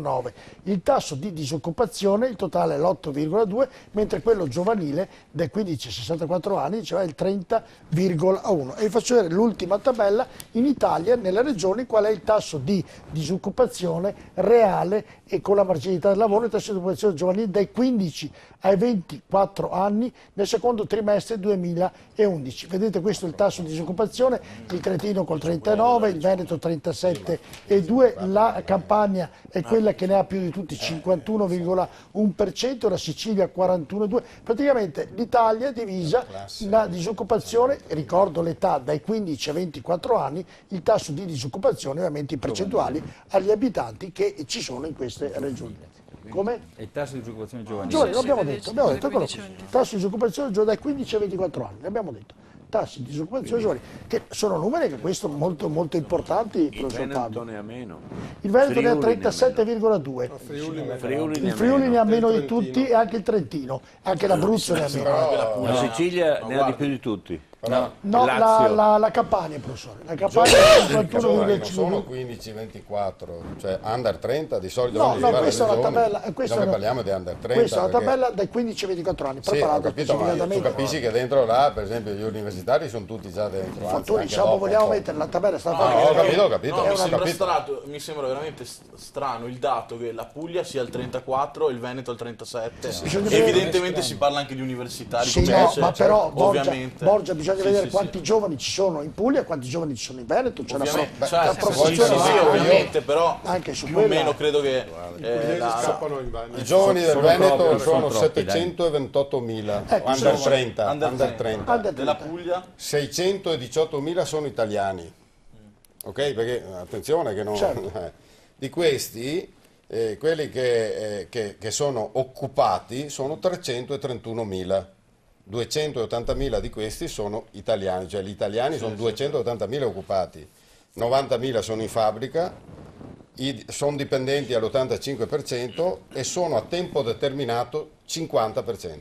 Certo, però direi tutto, sì, no, è giusto. Voglio dire che, bisogna che ci capiamo su giovani, a parte che ogni tanto ci sentiamo giovani anche noi che siamo quasi vicini ai 60, ma i giovani, insomma, bisogna che colpiamo un target dentro al quale perché vorrei anche capire, io ne ho 43 i disoccupati giovani, under 30 sono il 50%. Finiamo il ragionamento, era per farvi vedere. Sono saliti al 50%. Era per farvi vedere, se vediamo da tutti. Borgia era per far vedere i numeri di quante persone lavorano e non lavorano. Prima abbiamo visto nelle se era tabelle 37 eravamo giovani fino ai 37. Manuele Naruti, siamo in diretta. Se andiamo nelle tabelle precedenti, che poi aiutano nel ragionamento, nella prima tabella ci sono 25 milioni di lavoratori, mi sembra in Italia, ci sono 2 milioni nel totale, come abbiamo visto nella scheda iniziale, 2 milioni 580 mila di disoccupati. E intendo queste due fasce, vedete, le persone in cerca di occupazione e quelli in aumento dell'attività, perché quelle 438 mila persone si sono stancati di andare in cerca di lavoro, non sono nemmeno più iscritte, ovviamente non cercano più attivamente. Non cercano più attivamente. Ad esempio io sto cercando, ma sto nella tabella. Dunque il totale tra queste persone e le altre sono 2.580.000 di persone disoccupate in Italia e torno a ripetere, è un numero davvero molto importante. Borgia. Hanno perso la speranza così come me. Io ho un po' di cose da dire arretrate riguardo a proprio la discussione che ha fatto prima l'editore. Allora, la prima cosa brevissima al cerchio che ha detto del governo Monti riguardo al centrodestra. Io credo che la responsabilità, e questo proprio brevemente, la responsabilità civile dei magistrati non sia un tocco come dice, al cerchio, ma sia veramente per la prima volta, diciamo, per i cittadini un servizio assolutamente importantissimo, quindi non è nessun tocco al cerchio, assolutamente. In secondo luogo, scrutinio segreto. Sì, appunto per quello. Perché sennò non sarebbe passato. Non lo so questo, però comunque la responsabilità civile dei magistrati io assolutamente non credo che sia. Tu sei giovane, ma noi abbiamo fatto un referendum, l'abbiamo anche vinto sui magistrati, appunto, però non è mai stata applicata. Ho capito, però credo che sia veramente un dato importante, la responsabilità civile di un magistrato, però questo ovviamente è politica, quindi. Riguardo invece ai dazi, dice i dazi alle dogane, guardi, sarei d'accordo anch'io, però è impraticabile e lei come industriale lo sa benissimo, perché in un mondo globalizzato se tu ti chiudi rimani isolato riguardo rispetto anche a una potenza come la Cina. E ti spiego anche perché in questo momento questo tipo di liberalizzazione dei mercati va bene solo a uno. No, ma guardi, io sono d'accordo, ti spiego, c'è un motivo. Io in linea di principio sono d'accordo con lei, perché non sono mai stato un liberista, sono per un'economia sociale di mercato. Non è che dico che non siamo d'accordo, siamo tutti e due d'accordo, ma ti sto spiegando i motivi per cui non vogliono mettere dazi e dogane, perché la Germania ha interesse ad esportare ed avere. Noi abbiamo più difficoltà. Ma anche come importazioni. Allora, la Germania ha dei prodotti che sono di livello alto e quindi non hanno concorrenza sul mercato. Noi non produciamo più, non abbiamo un livello tale da poter essere leader del mercato e quindi soffriamo. E questo tutto per agevolare la Germania. Allora, bisogna avere il coraggio di dire basta. Perché dobbiamo proteggere un certo tipo di aziende europee che vengono intaccate dalla produzione che viene dall'estero, che è una produzione medio-bassa, però una produzione medio-bassa che va a intaccare invece la buona produzione europea. Sì, benissimo, però in una visione in cui se io metto le dogane e i dazi, le mettono anche tutti gli altri, credo, perché no? Sì, perché mica ti spiego, loro pagano e noi non paghiamo. E non si potrebbe nazionalizzare le grandi realtà aziendali, così come le banche addirittura. Ripartiamo dalla collettivizzazione del lavoro. Insomma, qualcosa bisogna fare, perché così se no ti sto dicendo, se il prodotto cinese arriva che ha un costo, ma non per ragioni di materia prima né problemi di lavoro, ma lo tengono basso solo perché tengono bassa tecnicamente la valuta cinese, e questo è stato il gioco per 60 anni del Giappone, che ha tenuto sempre lo yen basso, tant'è che poi a un certo punto gli Stati Uniti hanno minacciato l'embargo dei prodotti giapponesi se non riportavano in quota lo yen. La stessa cosa succede in Cina. Allora, io non ho possibilità di confronto, perché da noi giustamente c'è un esponente del lavoro. Noi possiamo dirgli ti do 30 euro. Il costo di un ufficiale, poi c'è anche il lavoro in nero in Cina, nonostante sia un paese socialista, il costo di un operaio è di 70 euro compresi i contributi. No? Mensile, certo. E questo come possiamo fare? Fuori mercato, infatti. Sì, momento. Però in Cina si può lavorare anche 12 ore, non 8 ore.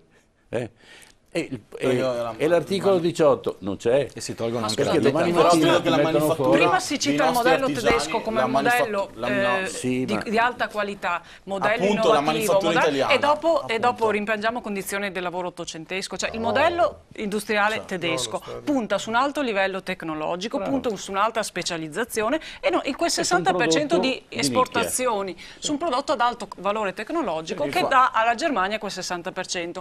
Allora, mentre i motori delle automobili Bravo, tedesche le automobili, investono su motori ecocompatibili e innovativi, noi abbiamo Marchionne che ci riedita la 300ª versione della Panda, che non si compra nessuno. Poi il manager tedesco, un conto è la Fiat Panda che è un utilitario, un conto la Fiat non tira fuori un modello che sia decente da tempo. C'è la Golf, ma i costi sono diversi tra un'Audi e una BMW. No, stiamo parlando della Volkswagen, stiamo parlando dell'Opel, non voglio paragonare. Richiesta da molti imprenditori. C'è la Golf che è 30 anni che è sul mercato. No, la Panda l'auto più venduta. Completo il paragone, perché il paragone con la Germania funziona in tutti gli ambiti. Finisco, le lascio parlare. Nel paragone che faceva della Panda, per aprire una piccola parentesi che non però è per dare un po' di importanza, la Panda è vero quello che dice, però è anche vero che per esempio il Golf è l'auto che da più anni che è sul mercato, 30 anni, quindi se la macchina dà delle qualità può essere la Panda per 20 volte, basta che dia delle qualità paragonabili al prezzo. Sì, ma stanno rieditando il Maggiolone, esatto. Cioè, che è nato nel 36 mi pare. Io mi rifaccio alla filosofia Marchionne, che sta tutta in quello spot della Panda che vediamo adesso. È diverso, ecco, questo intendo dire, cioè un modello industriale che punta sullo sviluppo, sulla tecnologia, su condizioni di lavoro e, ripeto, flessibilità inferiore a quella italiana, con tutele, con welfare, con asili nido all'interno del posto di lavoro, cioè con tutto un sistema che protegge il lavoratore, non lo fa sentire, non come le donne licenziate a Natale dell'OMS, non come i dipendenti di Carmignano dei pannelli fotovoltaici che da 80 saranno senza posto di lavoro. Però e quindi una diversità, cioè un modello che parlare della tassazione industriale posso finire con un modello di sviluppo e con i manager tedeschi che guadagnano l'11-12%, 11-12 volte quanto il loro operaio, non con Marchionne che guadagna centinaia di volte il suo operaio, perché il dramma per cui noi siamo anche in crisi di sovrapproduzione è che la ricchezza, grazie a tutto il governo e ai governi precedenti, si è spostata. Le famiglie ricche hanno aumentato la loro ricchezza del 2% circa in media calcolato, mentre i livelli, la distribuzione della ricchezza in Germania è sostanzialmente la stessa dagli anni 70.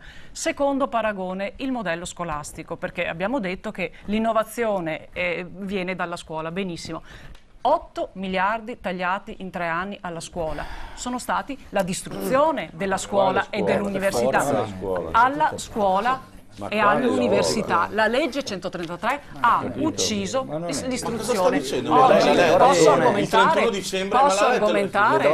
Posso argomentare? Allora, l'istruzione tecnica è stata il motore di sviluppo di questo paese. L'istruzione tecnica è stata la più penalizzata nella riforma delle scuole superiori.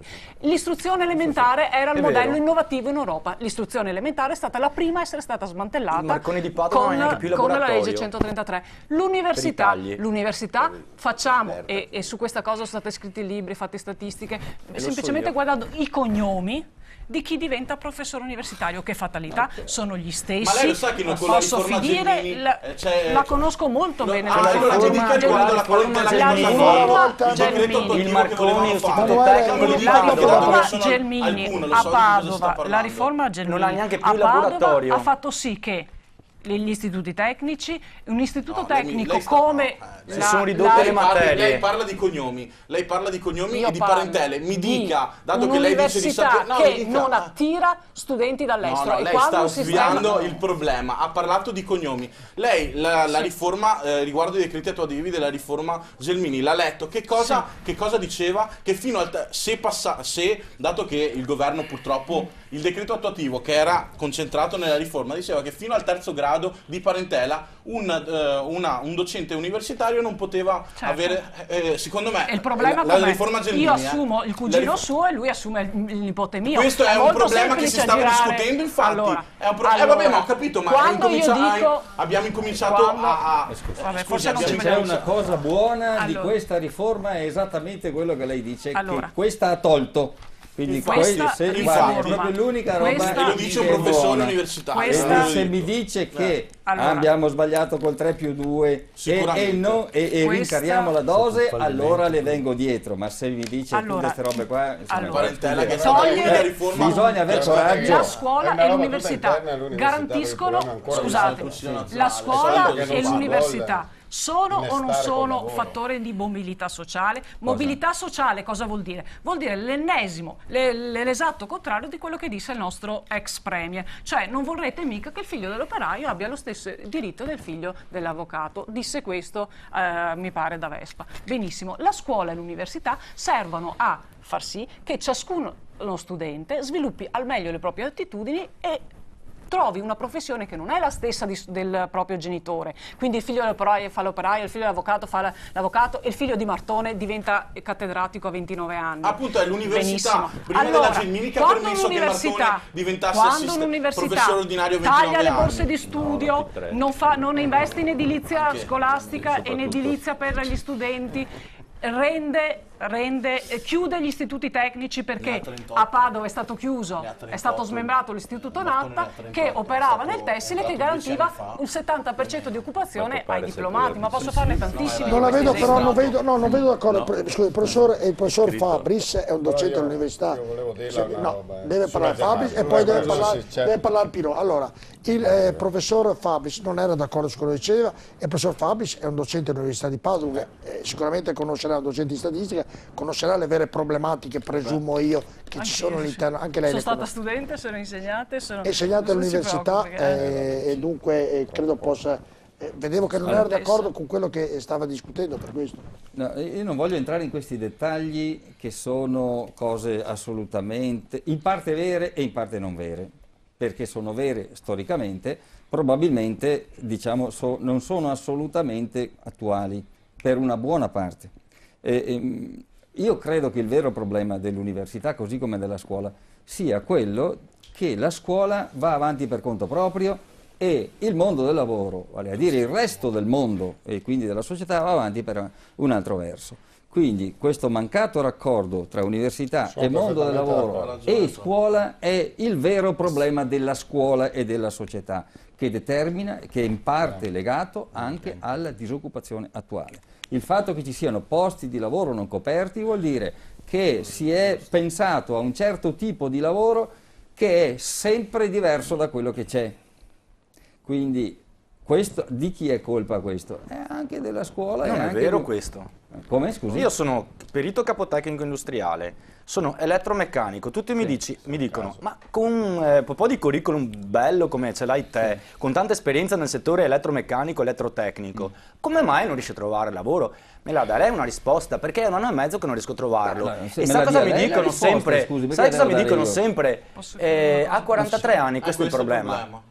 Allora, gli incentivi di cui parlavo prima, fino ai 35, hanno di fatto criminalizzato ancora di più la fascia superiore ai 35. Non sta negando quello che sto dicendo io. Io sto dicendo che un tipo, anche se noi riuscissimo a fare le cose perfette, cioè l'università si dota dei numeri giusti per gli indirizzi di studio giusti, si raccorda bene l'università col mondo del lavoro e poi un certo tipo di attività, quando è nel mondo del lavoro, improvvisamente non serve più. Non è il suo caso, ma supponiamo che in non alcuni sia. casi non serve più, anche perché, ve lo siete chiesti il perché, Ma se i paesi emergenti sostituiscono i lavori degli italiani, è ovvio che gli italiani per poter riuscire a stare a lavorare ancora devono stiamo parlando di dettagli e non di strategie. Con cose nuove, ad esempio strumenti engine più tecnologiche, più innovative, la macchina elettrica, il fotovoltaico. Stiamo andando Bisogna fuori dal cambiare il ragionamento, mercato però, del lavoro. Manuele, stiamo uscendo dal ragionamento che stava facendo il professor Fabi, perché se troviamo,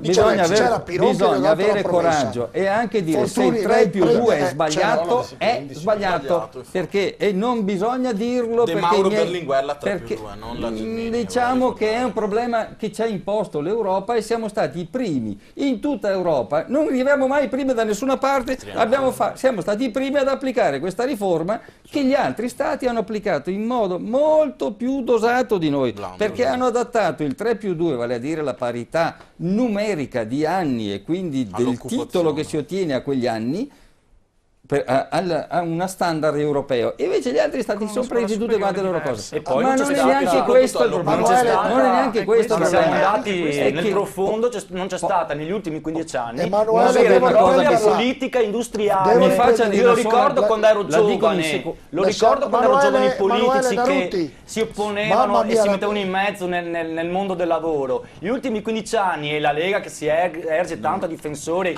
e paladini degli operai, dei dipendenti, 15 anni sono rimasti al governo, Berlusconi e Lega. Cosa hanno fatto? Emanuele, Ponti, ho capito strade, l'amarezza, però non vorrei, Emanuele, e l'industria Emanuele, l'hanno mi lasciato ascolti, andare allo devo sfascio. passare Marchion l'ha invitato ad andarsene in America. Emanuele, devo passare il microfono, diamo la parola a tutti. Professore, deve intervenire perché poi però dico anche che posso finire leggermente, proprio una roba da secondi. Mi chiedo poi un attimino a tutti, passo la parola a lei Fabio, però poi abbiamo il telefono intesato, qualche telefonata la passiamo pure, ci chiama tutta Italia, dunque la dobbiamo passare. Prego Fabric, al terminale. Il fatto che ci sia stato complessivamente nella nostra società una penalizzazione culturale del lavoro manuale e del lavoro professionale e della scuola professionale. La scuola professionale è solo una conseguenza. Quando uno non va bene a scuola gli dicono vai a fare l'istituto alla scuola professionale, come se fosse una cosa di serie B. Per fortuna che risultato culturale anche nell'università, i corsi più tecnici nell'università, che sarebbero quelli che avrebbero lavoro immediato, sono penalizzati in termini di iscrizioni. Sì, ma quando ti presentavano professori di andare a una scuola professionale anni fa, ti presentavano come un degrado, non era una cosa, te lo presentavano anche proprio come una maniera. Invece che non dico tu sei un deficiente, vai alla scuola professionale, non dico che te lo dicevano. La scuola professionale mi ha fatto lavorare per Emanuele, per cortesia, non te lo dicevano, ma te lo facevano capire, insomma, tra le righe. Allora andiamo, è vero o no, Piron? Sì, se posso, io credo che noi dovremmo dovremmo dopo le telefonate, prego, fare questa fatica di individuare alcuni nodi, rispetto ai quali poi i governi e il Parlamento, dobbiamo dircelo, sono abbastanza assenti e non faccio differenze. Primo nodo è la dispersione. Noi perdiamo ogni anno dal sistema formativo 500.000 di ragazzi, che significano 3 miliardi di euro. Non sto qui a spiegare perché, ma questi sono i dati dei ministeri. I costi per istruzione, per portarli a quel livello. Per recuperarli, per la forza di polizia, per il carcere, nell'estrema ratio, ma insomma reintrodurli nella scuola, eccetera, eccetera.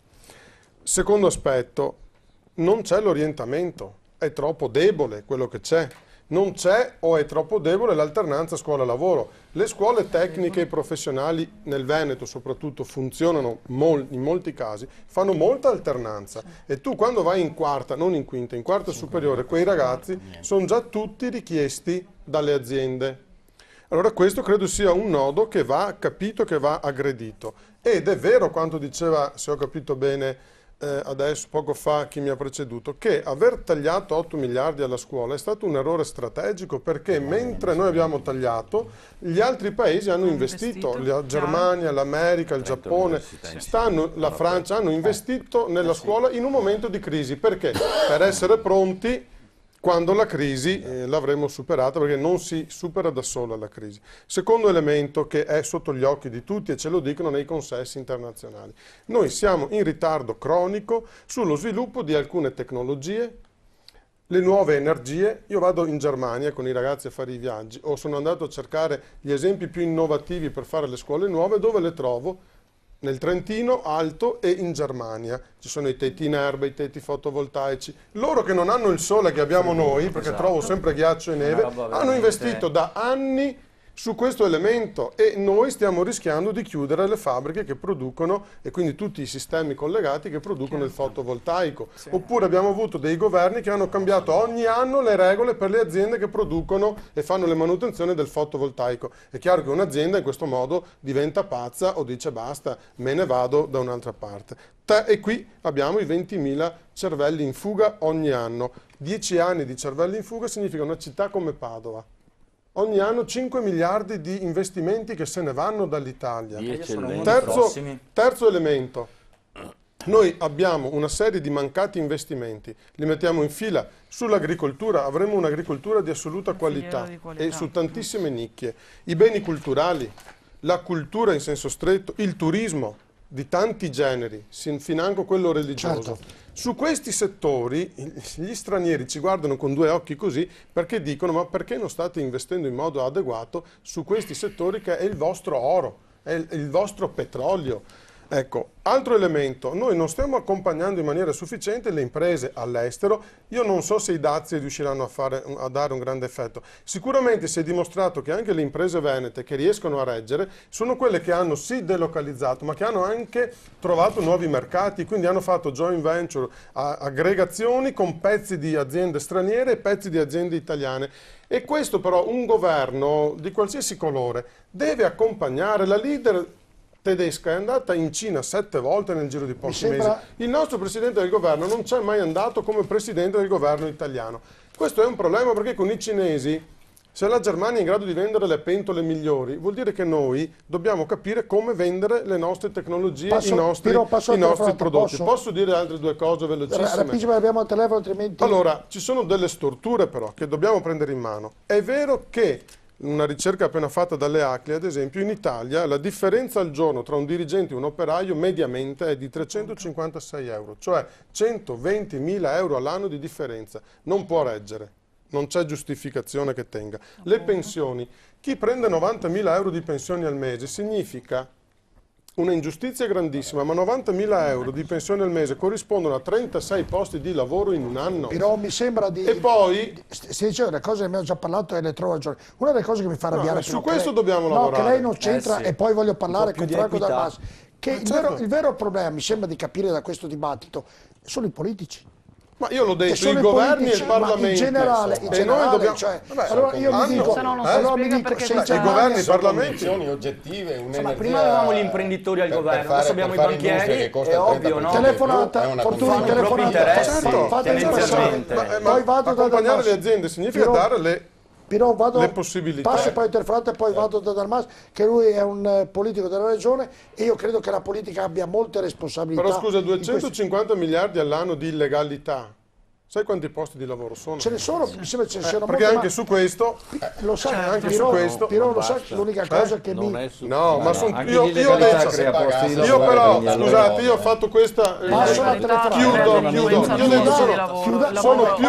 Ci sono più nodi... Mi salta la linea. Ci sono più nodi e dobbiamo aggredirli tutti. Però lei non mi ascolta, mi salta la linea, poi vengo da lei. Poi sono stanco in questa trasmissione che conduco da un certo periodo sentire i politici che vengono qua e che criticano la politica e che non sistemano la politica. È una cosa che mi lascia... Lo stai dicendo a me? No, dico, lei è un politico. No, scusa, mettiamo chiaro le cose per chi ci ascolta. Io sono un amministratore. Io sto amministrando. Allora, se vuoi, facciamo una trasmissione dove vieni con me e vieni a vedere le cose che ho fatto. Non c'entra niente per testare le cose dell'Italia. Andare al governo centrale. No, per dimostrare che sono d'accordo che è possibile che dobbiamo... i problemi di casa. Emanuele non può intervenire perché altrimenti le voci vanno sopra e su. Intendevo politico, non nel senso che è responsabile Piron, dai. Intendevo la grande politica. Intendevo politica perché... Se i politici facessero ciò che fanno gli amministratori dei comuni staremmo molto meglio. Passo la telefonata. Intendevo dire perché in questa trasmissione abbiamo avuto molti onorevoli senatori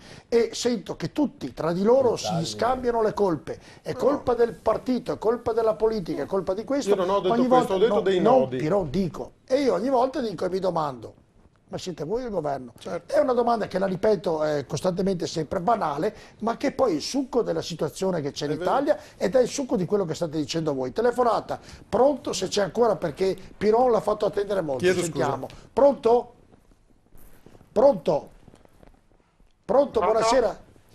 Buonasera. Buonasera, mi scusi se l'abbiamo fatto attendere, con chi parliamo e da dove? Da Isola Vicentina. Il nome? Iride. Iride, prego. Signora Iride. Io sono una sessantenne che speravo di avere la pensione adesso nel gennaio che faccio 60 anni, no? Sono del 52, 22 anni di lavoro.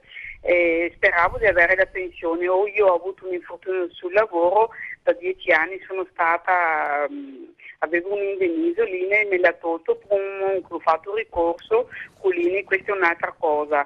Sono andata in comune per avere il sostegno economico e mi hanno risposto che se vado con quelle mentalità lì di extracomunitari è meglio che non vada dentro perché loro non ci sentono. E ora ho detto, noi che siamo italiani paghiamo le tasse, tutto quanto, siamo noi che facciamo, e prima ci sono gli extracomunitari di Zingari e noi che siamo italiani niente, allora e non ho nessuno che mi mantiene.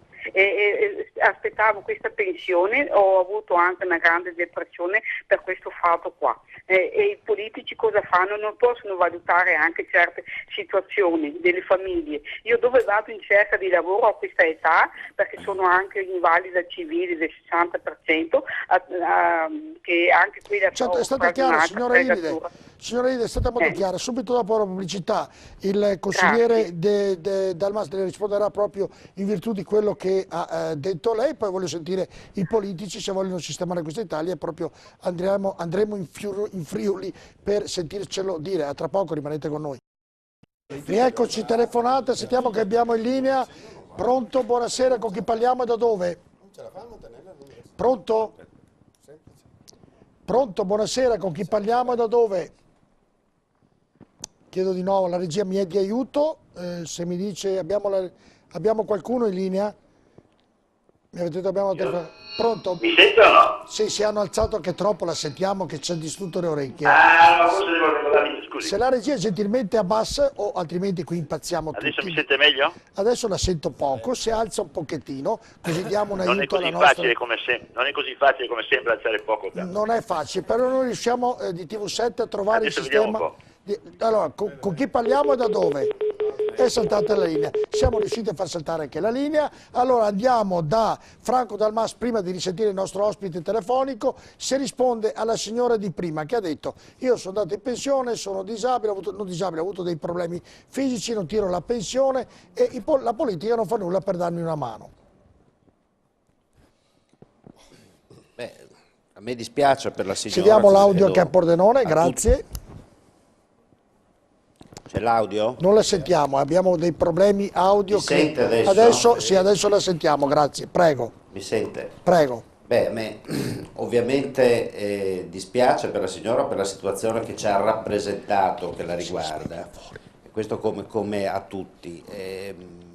Queste cose non dovrebbero esserci in Italia in quanto, ripeto, noi siamo dotati di un sistema di protezione sociale credo buono, giudicato anzi di alto livello rispetto anche ad altri paesi europei. Pensione di invalidità o pensione di vecchiaia, certo oggi ci troviamo anche a dover scontare una situazione che negli anni non abbiamo riformato, per cui abbiamo preso e sono state assunte, ripeto, sia da destra che da sinistra, dei provvedimenti dolorosi per alcuni, soprattutto per chi si è trovato sulla soglia della pensione e poi invece vede slittare questa opportunità. Lei prima chiedeva una cosa, ma i politici cosa fanno, come pensano di migliorare l'Italia? Io credo che la situazione nella quale siamo sia tale per cui tutti i politici, tutte le forze politiche si rendono conto che oggi siamo entrati in una sorta di bancarotta della politica. Il fatto che nel momento in cui un governo eletto dai cittadini si è presentato dimissionario e il giorno dopo non c'era un governo dall'altra parte pronto, sta a significare che le forze politiche erano una sorta di blackout. Bisogna ricominciare con l'impegno, l'aiuto di tutti, perché oggi più che mai credo, lo abbiamo ripetuto a più parole e da più voci prima, non esiste la soluzione al problema della crisi domani mattina, è un problema mondiale. Rispetto a questo credo però che la politica debba prima di tutto mettere in campo le energie migliori, rinnovarsi, rilanciare i giovani. Già io sono, come dire, un ex giovane della politica e credo che ci sia bisogno nella politica e nel lavoro di aprire alle forze giovani, perché forse avremo anche un'Italia più competitiva, più nuova e in grado di affrontare le sfide che abbiamo davanti. Tutto giusto, abbiamo la telefonata, mi auguro che le parole che dice e le sento dire a tanti politici poi vengano messe e prese e messe in pratica. No, guardi, perché delle volte scusi direttore, mi scusi, sì. non è retorica, ci sono delle iniziative su questo. Sì, no, le sentiamo, ci sono iniziative, mi auguro che vadano messe in pratica, perché sento tanti bla bla bla, tanti a parlare, tutti hanno ragione, poi nei fatti, nei termini, la situazione oggi esatto, è un po' stagna e credo che la politica abbia tanta responsabilità. Sentiamo, abbiamo quello che prima è scappato via, è vero Elisabetta? Sentiamo che abbiamo in linea, pronto? Pronto, mi sente adesso? Sì, la sento benissimo. Come si chiama e da dove telefona? Io mi chiamo Gracco Muriti, telefono da Trieste e prima, scusi, alzavo la voce forte perché ho la Bora che mi fischia dalla terrazza. C'è molta Bora a Trieste, è vero o no?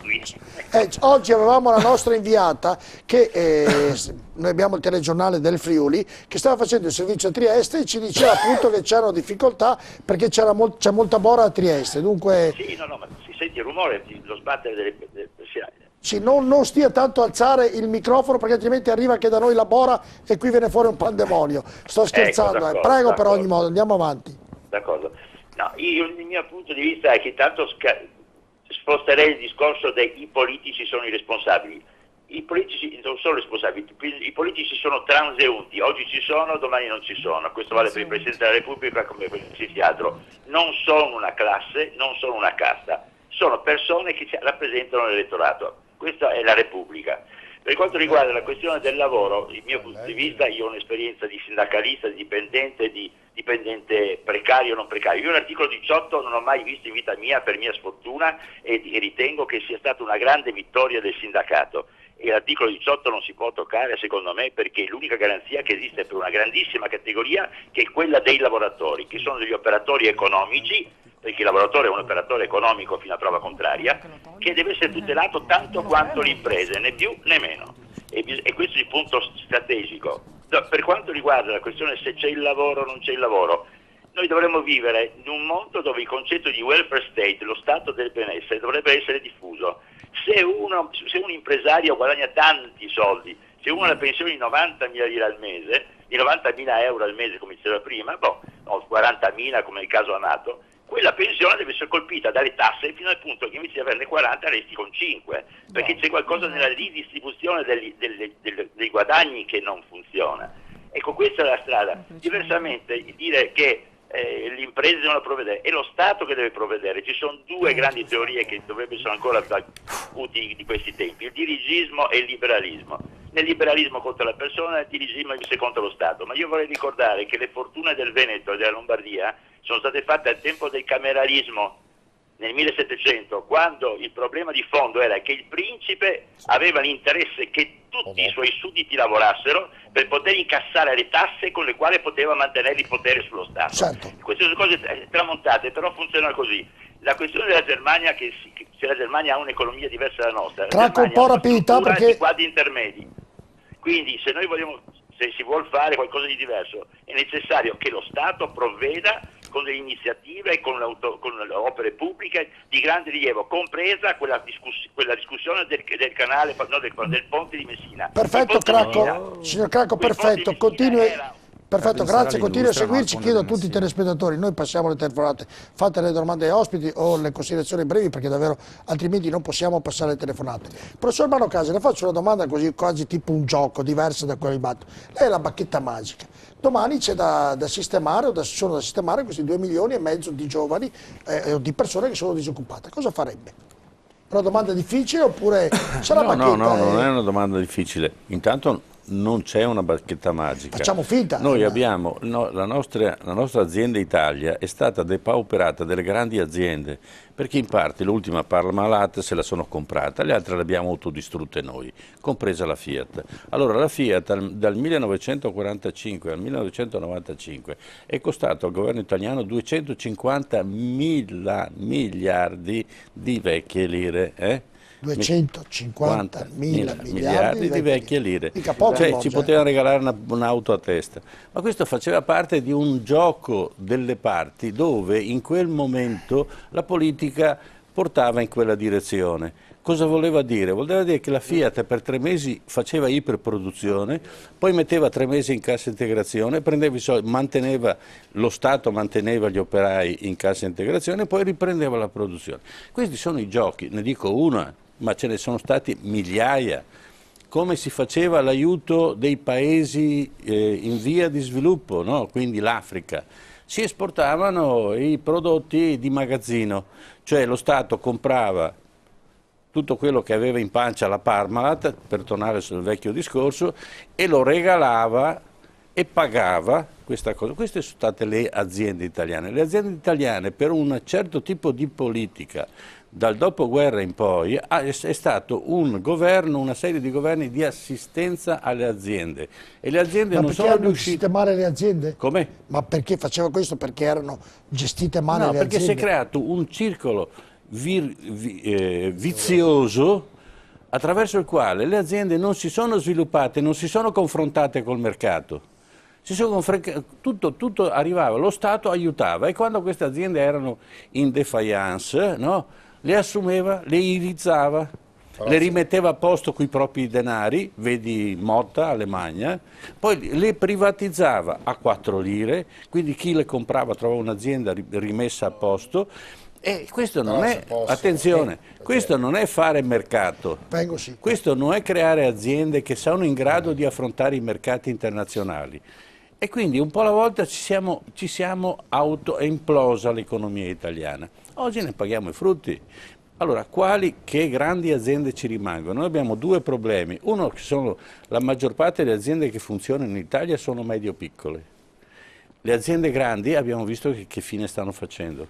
Le medio-piccole hanno un problema, che l'imprenditore, oltre i 15 abitanti per la maggior parte dei casi, non vuole, non cresce, piuttosto cosa fa? No, fa un altro meccanismo, divide in 2 l'azienda, 15 e 15. Dipendenti voleva dire? Sì, 15 dipendenti. Saluto, mi permetta professore, saluto Franco Dalmas che deve lasciarci, lo ringrazio di essere venuto con noi, lo attendiamo altre puntate, grazie di essere stato con noi. Grazie a voi. Grazie a voi. Prego professore. Quindi è uno spezzettamento, magari lo stesso imprenditore, noi abbiamo avuto un caso analogo la settimana scorsa, imprenditori che spezzettano le aziende per non riuscire a creare la massa critica per cui si innesca l'articolo 18. Allora, per carità, lo teniamo l'articolo 18, non lo teniamo?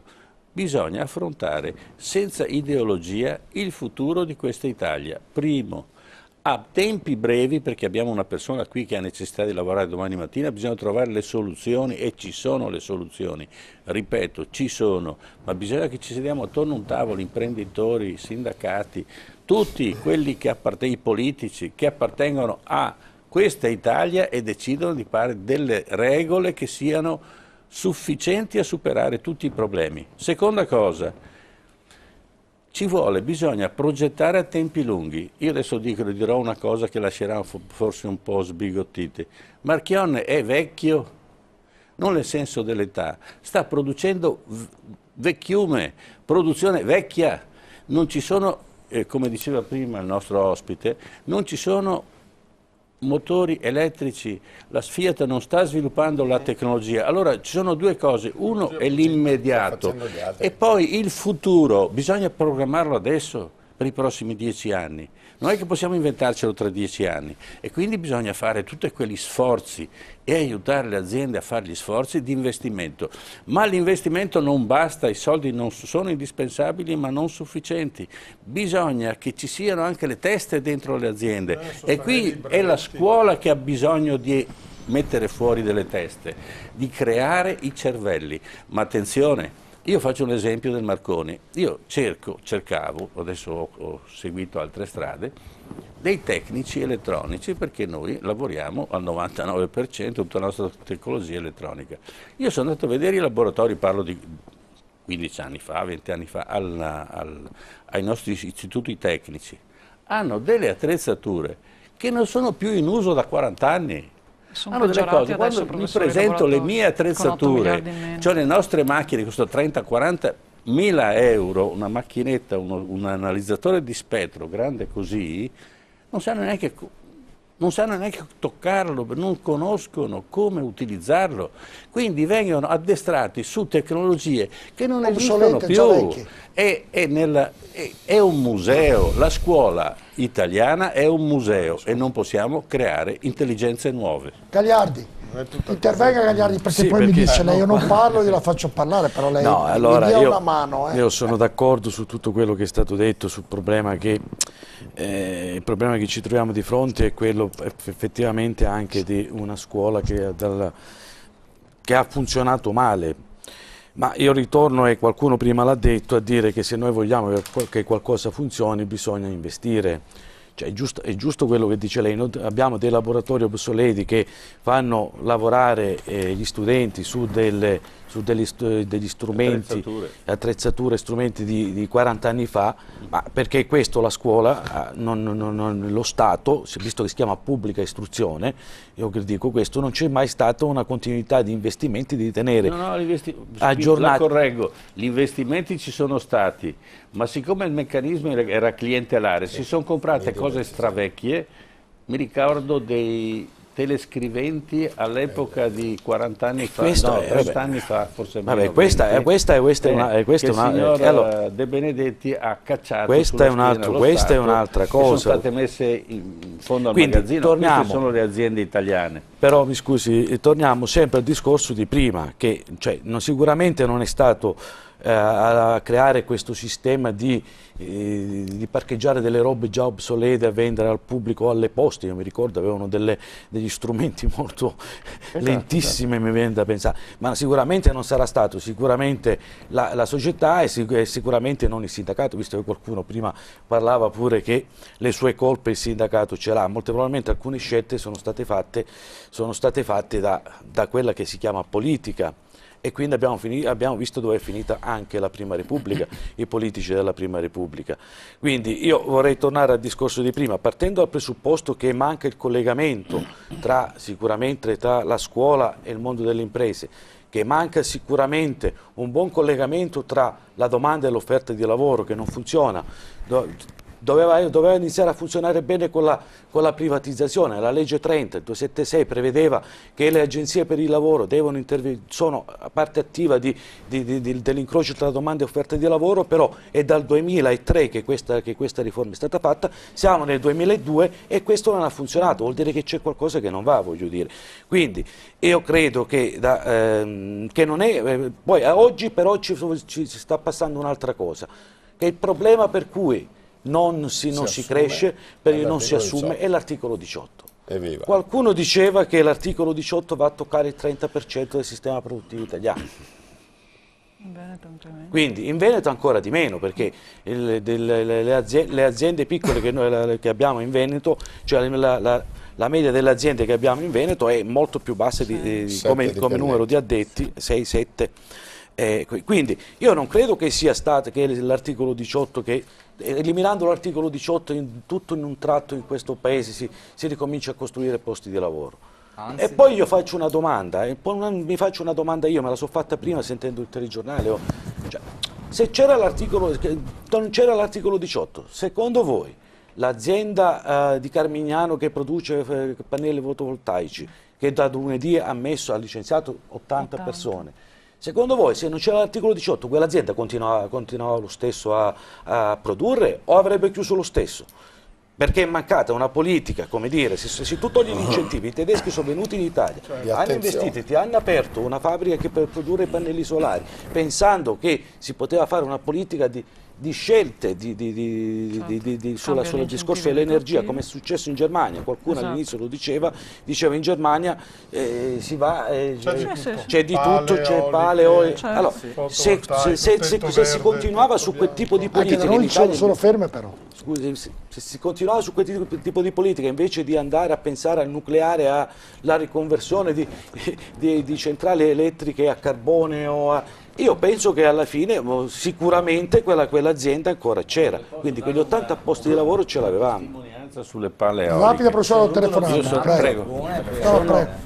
L'ultima cosa. No, lei sì, c'è già, ma però ci vuole dire. Allora, scusatemi, l'ultima cosa, io finisco, poi mi sto zitto per 20 minuti. Io ho visto le palle eoliche in Olanda, ad Amsterdam e in mezzo al mare, che uscivano fuori in mezzo al mare, prendevano tutto il vento dell'Atlantico e funzionavano benissimo. Io ho comprato una casetta in cima a una bellissima montagna, il paesino si chiama Prizzi, è a 18 km da Corleone e a 10 da Palazzo Adriano, dove hanno girato il nuovo Cinema Paradiso.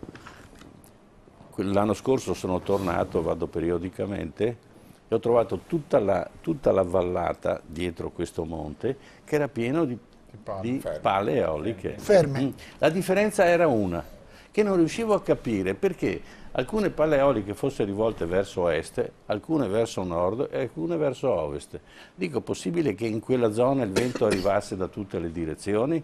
Ecco, allora qui aveva messo, e ne ha messe un centinaio, distruggendo il panorama, uno dei più belli della Sicilia, ha preso i soldi, ma quelle pale eoliche non sono nemmeno collegate a una linea elettrica, per cui e quindi sono abbandonate a se stesse e si girano un po' a caso.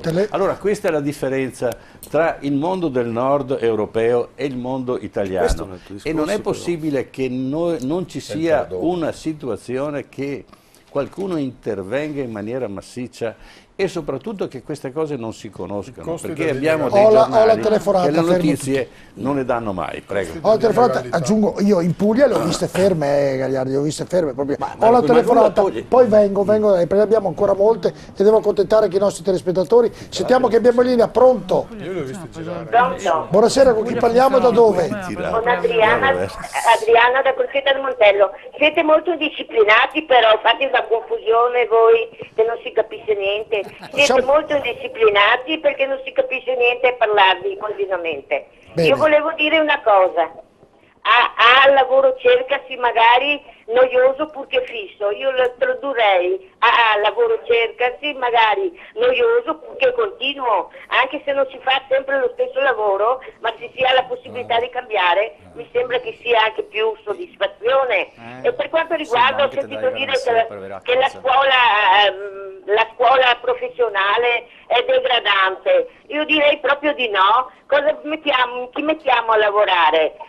Quelli che studiano scienze politiche, scienze della comunicazione, filosofia, psicologia, cosa li mettiamo a fare quelli là? Voglio dire, ci vogliono ingegneri, mi dà l'impressione che insomma poi i politici dicono sempre tutto quello che fa comodo, poi la pensano in modo diverso.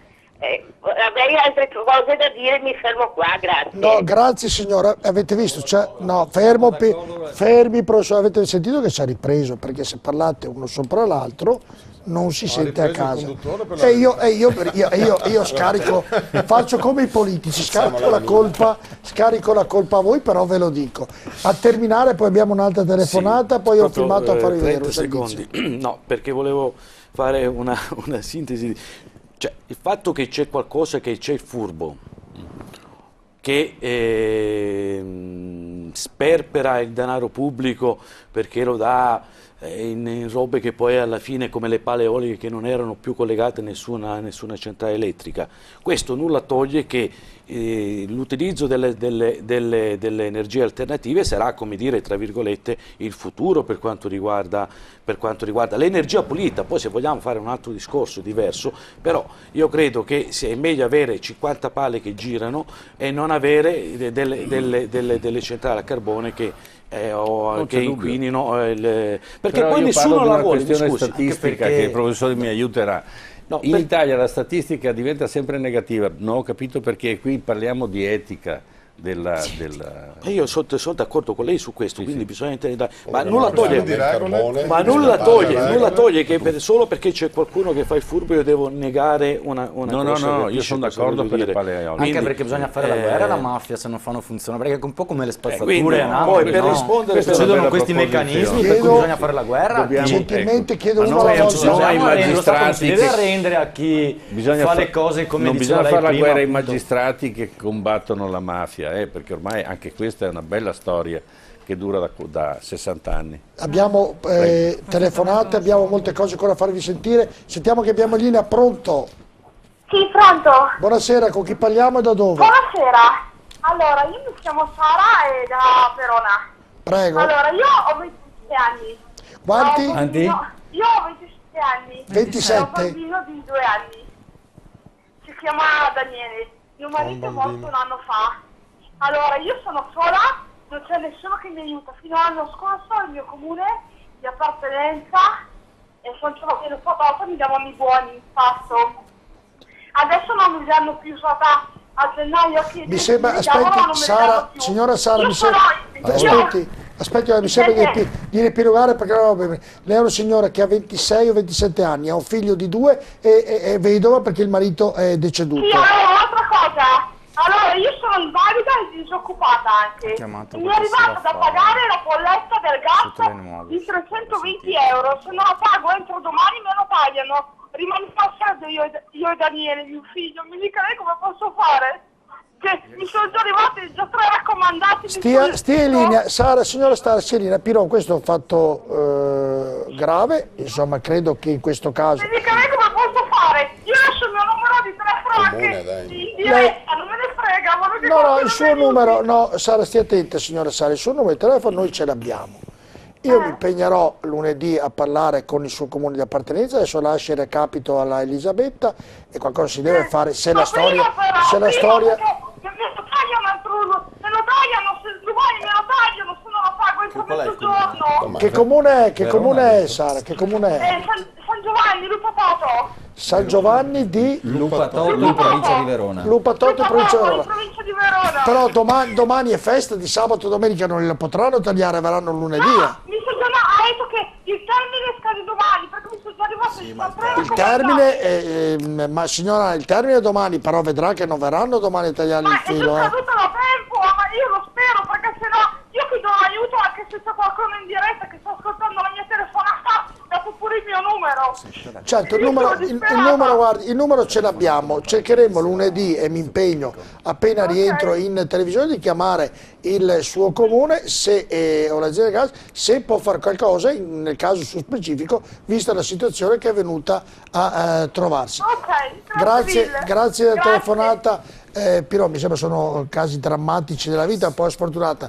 Le è mancato il marito, lei è disabile, insomma mi sembra che siano anche situazioni davvero incredibili. Allora, nel titolo che abbiamo fatto... Solo per dire che i comuni generalmente con gli interventi sociali fanno proprio un intervento sull'emergenza, quindi noi spesso paghiamo per decine di famiglie, paghiamo le bollette per evitare che ci sia la sospensione, soprattutto in questi mesi. Un po' di pubblicità, però poi all'interno voglio parlare di quello che ha detto praticamente il nostro ministro Monti, presidente del governo Monti, dove ha detto il lavoro fisso, ormai è ora di finire, insomma qualcuno deve prendere responsabilità anche tra i giovani, capire che è cambiato il mondo. Subito dopo la pubblicità parleremo anche di questo tra poco. C'era il Presidente del Consiglio, come dicevo prima della pubblicità, ha detto il lavoro non è più, siete indisciplinati però, il lavoro non è più, non deve essere più sicuro insomma al giorno d'oggi, bisogna cambiare modo di valutare appunto il posto di lavoro. Sentiamo il servizio di Tullio Trivellato. I giovani devono abituarsi all'idea che non avranno un posto fisso per tutta la vita, del resto diciamo la verità, che monotonia un posto fisso per tutta la vita, è più bello cambiare, avere delle sfide purché siano in condizioni accettabili. Le parole del Premier Mario Monti hanno sollevato un vero e proprio polverone di polemiche, dal web ai social network, giovani, disoccupati e precari e non solo loro a inveire contro il professore. Di fatto con poche parole Monti ci ha svegliato da quello che è stato negli ultimi 30 anni il sogno di tutti gli italiani, negli anni 60 60-70, in pieno boom economico, non c'era genitore che non sperasse nel posto fisso per il figlio, in banca piuttosto che alle poste, un posto sicuro che garantisse un futuro senza problemi. Il sogno resta vero anche quest'oggi, ma i tempi sono cambiati, stiamo assistendo a un nuovo fenomeno, quello della migrazione industriale. I nostri imprenditori non delocalizzano più, ora si trasferiscono direttamente, magari nei paesi limitrofi come la Slovenia o l'Austria, meno burocrazia, più facilità al credito, insomma meno problemi a intraprendere, a fare impresa, a produrre, essere competitivi sul mercato e di conseguenza anche assumere. Ma siamo proprio sicuri poi che il problema dell'occupazione in Italia sia legato al posto fisso? Il problema vero è rappresentato dalla precarietà, dalla rigidità del mercato del lavoro e poi dai tanti altri mali che affliggono il nostro paese ormai da troppo tempo, tante cattive abitudini che oggi pesano sul nostro sistema, dalla burocrazia al clientelismo, dal lavoro nero dilagante alla piaga delle raccomandazioni, dalla meritocrazia assente ai concorsi che di trasparente hanno veramente poco, per non parlare dell'assenza di vere agenzie di collocamento e poi dall'esiguità degli investimenti in ricerca e sviluppo. Una volta sbrogliati questi nodi e quando il governo inizierà a parlare seriamente di un piano industriale per l'Italia, per lo sviluppo, allora si potrà affrontare anche la questione del posto fisso. Oggi l'impressione è che ancora una volta si sia iniziato andando a intaccare quelle fasce della società che ormai da tempo vivono già in difficoltà. Ecco, abbiamo sentito il servizio, per completarlo e poi farci il ragionamento, oggi proprio stamattina, dunque in tempo reale, siamo andati tra la gente, tra i giovani soprattutto, siete proprio difficili da mettere a posto lì, siamo andati fra i giovani per sentire cosa pensano di questo posto fisso e soprattutto del momento attuale della disoccupazione che c'è. Sentite cosa dicono. Io dal 2009, da ottobre 2009 che ho perso il lavoro causa crisi, dopodiché ho trovato sempre contratti a breve termine di un mese, 15 giorni, sempre con le agenzie interinali, quindi penso spero che questa nuova legge di cui parla Monti per inserire 16.500.000 dipendenti nelle banche che veramente venga fatta. Di questi tempi qui bisogna sapersi adeguare. Ti dico come faccio io. Io studio all'università da 3 anni e tutti i fine settimana lavoro sempre, venerdì, sabati e domeniche, in un pub, quindi bisogna sapersi adeguare in qualche modo. Flessibilità ok, però fino a un certo punto insomma ci vogliono certezze nella vita. Io direi tipo il posto fisso per la maggior parte della gente, cioè il precariato effettivamente dipende se le persone devono passare da un posto all'altro al solito perché scambiano interessi, ma no per il fatto che devono sopravvivere, che devono... Se c'è lavoro non deve essere un problema poterlo cambiare e il discorso avere il posto fisso secondo me oggi è superato, insomma, ma da un po' di tempo. Comunque è un problema per noi il fatto che ci sia lavoro precario, soprattutto se ti laurei dopo, dopo la laurea è anche una certa età, tipo noi facciamo medicina, quindi comunque saremo abbastanza vecchie quando ci laureeremo e sinceramente quando avrò 30 anni avrò finito la specialità, il fatto di avere un lavoro precario non è che mi fa sentire bene e non è noioso avere un posto fisso, anche perché a 30 anni uno vorrebbe mettere su famiglia magari. Perché sono dell'idea che i giornalisti abbiano riportato abbastanza male quello che Monti ha detto, perché le esatte parole in realtà erano più del tipo tendiamo a tutelare un po' meno chi adesso è ipertutelato e a tutelare un po' di più chi invece non lo è o lo è per nulla, insomma. Quindi non è propriamente un noia il posto fisso, eccetera, eccetera. Io sono privilegiata perché facendo medicina ho possibilità migliori sicuramente di molti altri, però di certo sì, mi auguro di non passare la mia vita come precaria vagante da un ospedale all'altro, piuttosto che, non so, come guardia medica notturna. Ecco. Penso che sia giusto favorire una sicurezza sul lavoro, che sia anche legata a un posto fisso, quindi non una flessibilità che non dà alcuna garanzia. Avete sentito, professor Monacasi, l'unica cosa che mi ha impressionato quando andiamo tra la gente a intervistarli, che sono preparati, non è magari una volta non lo erano come lo sono al giorno d'oggi, e certo. Sì, i giovani sia no. Professore, poi faccio un giro così, una volta. Effetto mediatico.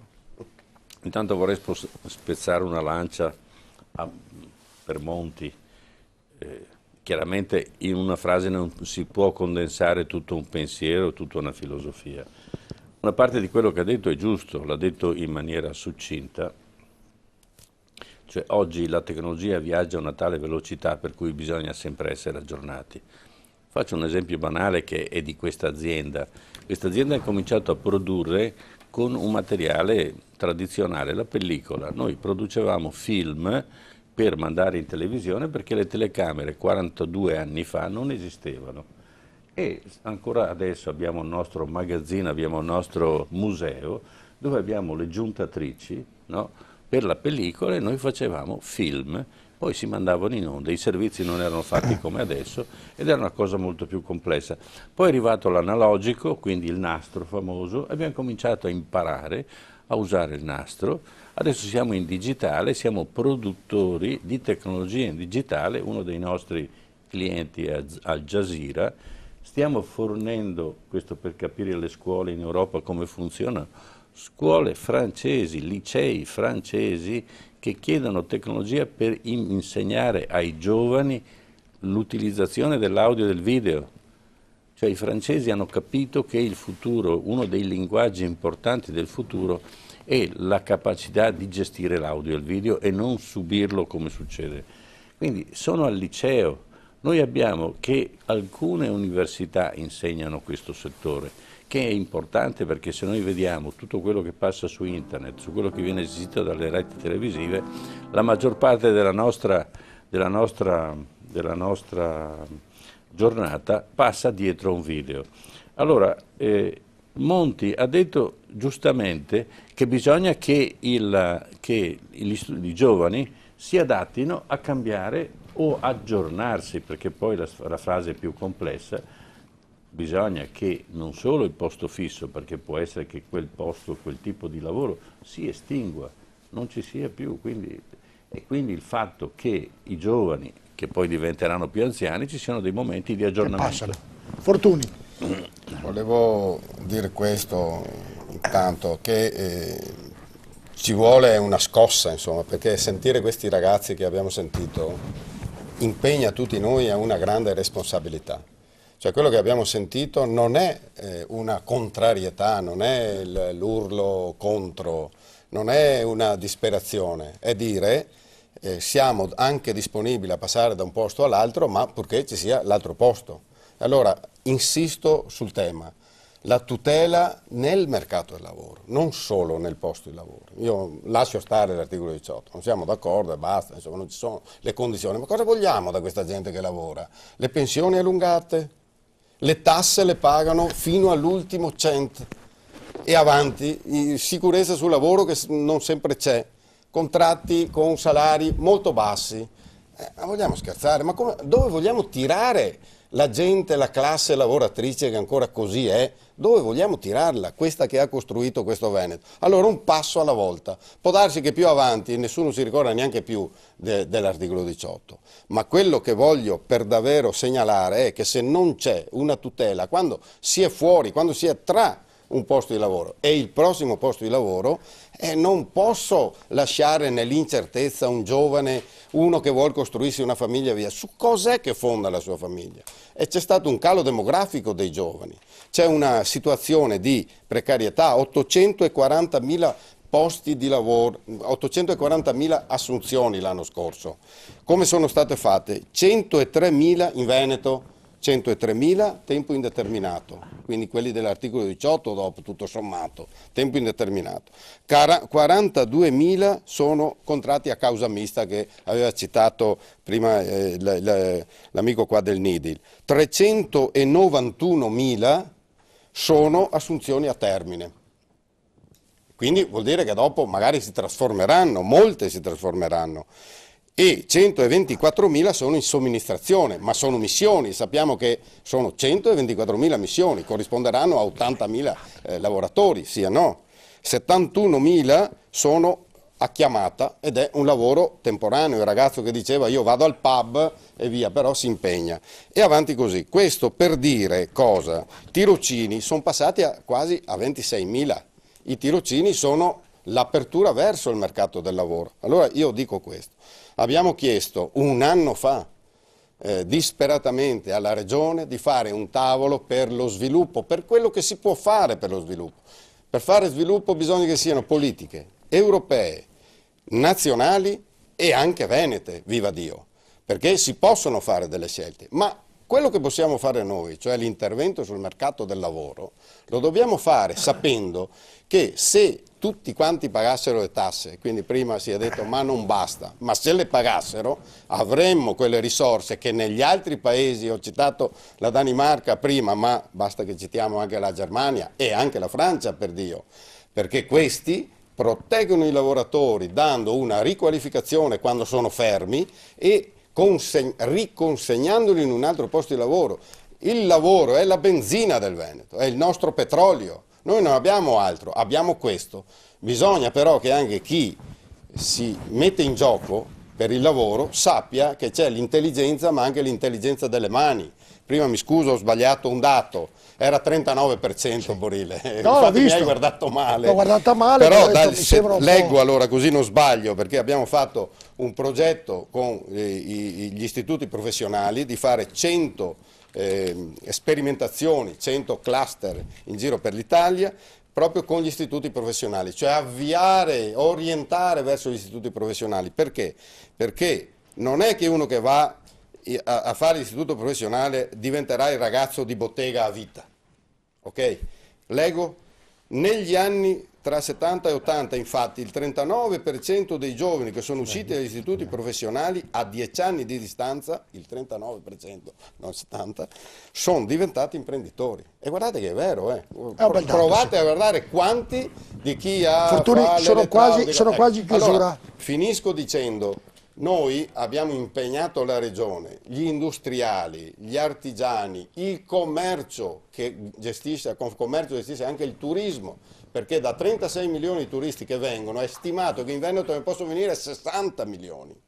Da 36 milioni a 60. Certo, sono d'accordo sul turismo. C'è una prospettiva di sviluppo forte e finisco dicendo che se tutti quanti fanno la loro parte, in primis la Regione, che ci ha incontrato solamente 2 giorni fa su questo tema e speriamo che finalmente ci sia dato il là e si possa partire con una grande solidarietà, una grande coesione, perché il Veneto ce la può Borgio, fare. devo concludere, devo fare il giro. scuso. Tu ti chiedo, giustamente Però come chiedeva Rapita, velocità. Io credo che i cittadini e i giovani che cerco di rappresentare abbiano bisogno di risposte.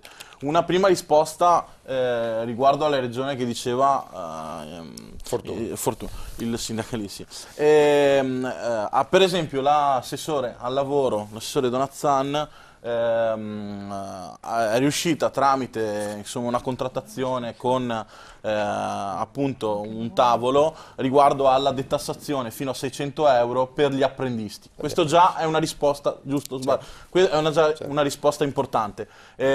Come studente universitario, quale può essere la proposta? Ad oggi un ragazzo finita l'università difficilmente riesce a entrare nel mondo del lavoro. Se ci entra come con uno stage mal retribuito o a volte gratuito. Allora, e rinnovabile, quindi uno stage rinnovabile. Che cosa si chiede? Una risposta molto chiara. Uno stage, un passaggio di livello ad un lavoro determinato e chissà poi se non si possa arrivare ad un tempo pieno, certo, un indeterminato. Io personalmente non è che sia del tutto contrario alle forme di precariato iniziale per il lavoro. Io credo che ci sia un momento di assestamento necessario dopo l'uscita dalla scuola, perché i numeri che escono dalla scuola non sono esuberanti per definire le cosiddette classi dirigenti.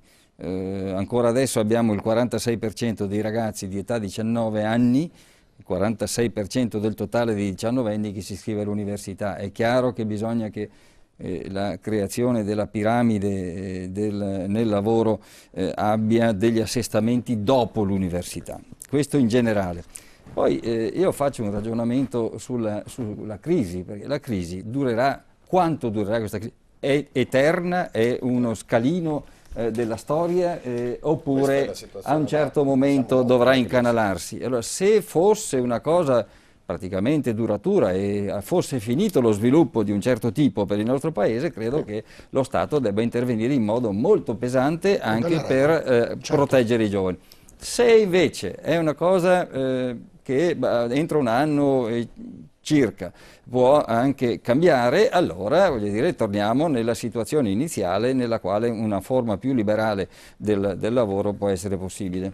Quindi credo che da questo punto di vista diciamo, tutta una serie di provvedimenti molto duri per me siano prematuri. Claudio, però chiedo rapidità perché devo chiudere tra poco. A conclusione di questo ragionamento, credo che l'ho trovato in prospettiva bisogna investire molto di più sul settore della ricerca, delle nuove energie, delle nuove tecnologie, del terziario avanzato, dove le intelligenze dei giovani possono esprimere, e questo bisogna farlo a partire da un riorientamento anche delle università nel rapporto scuola-lavoro.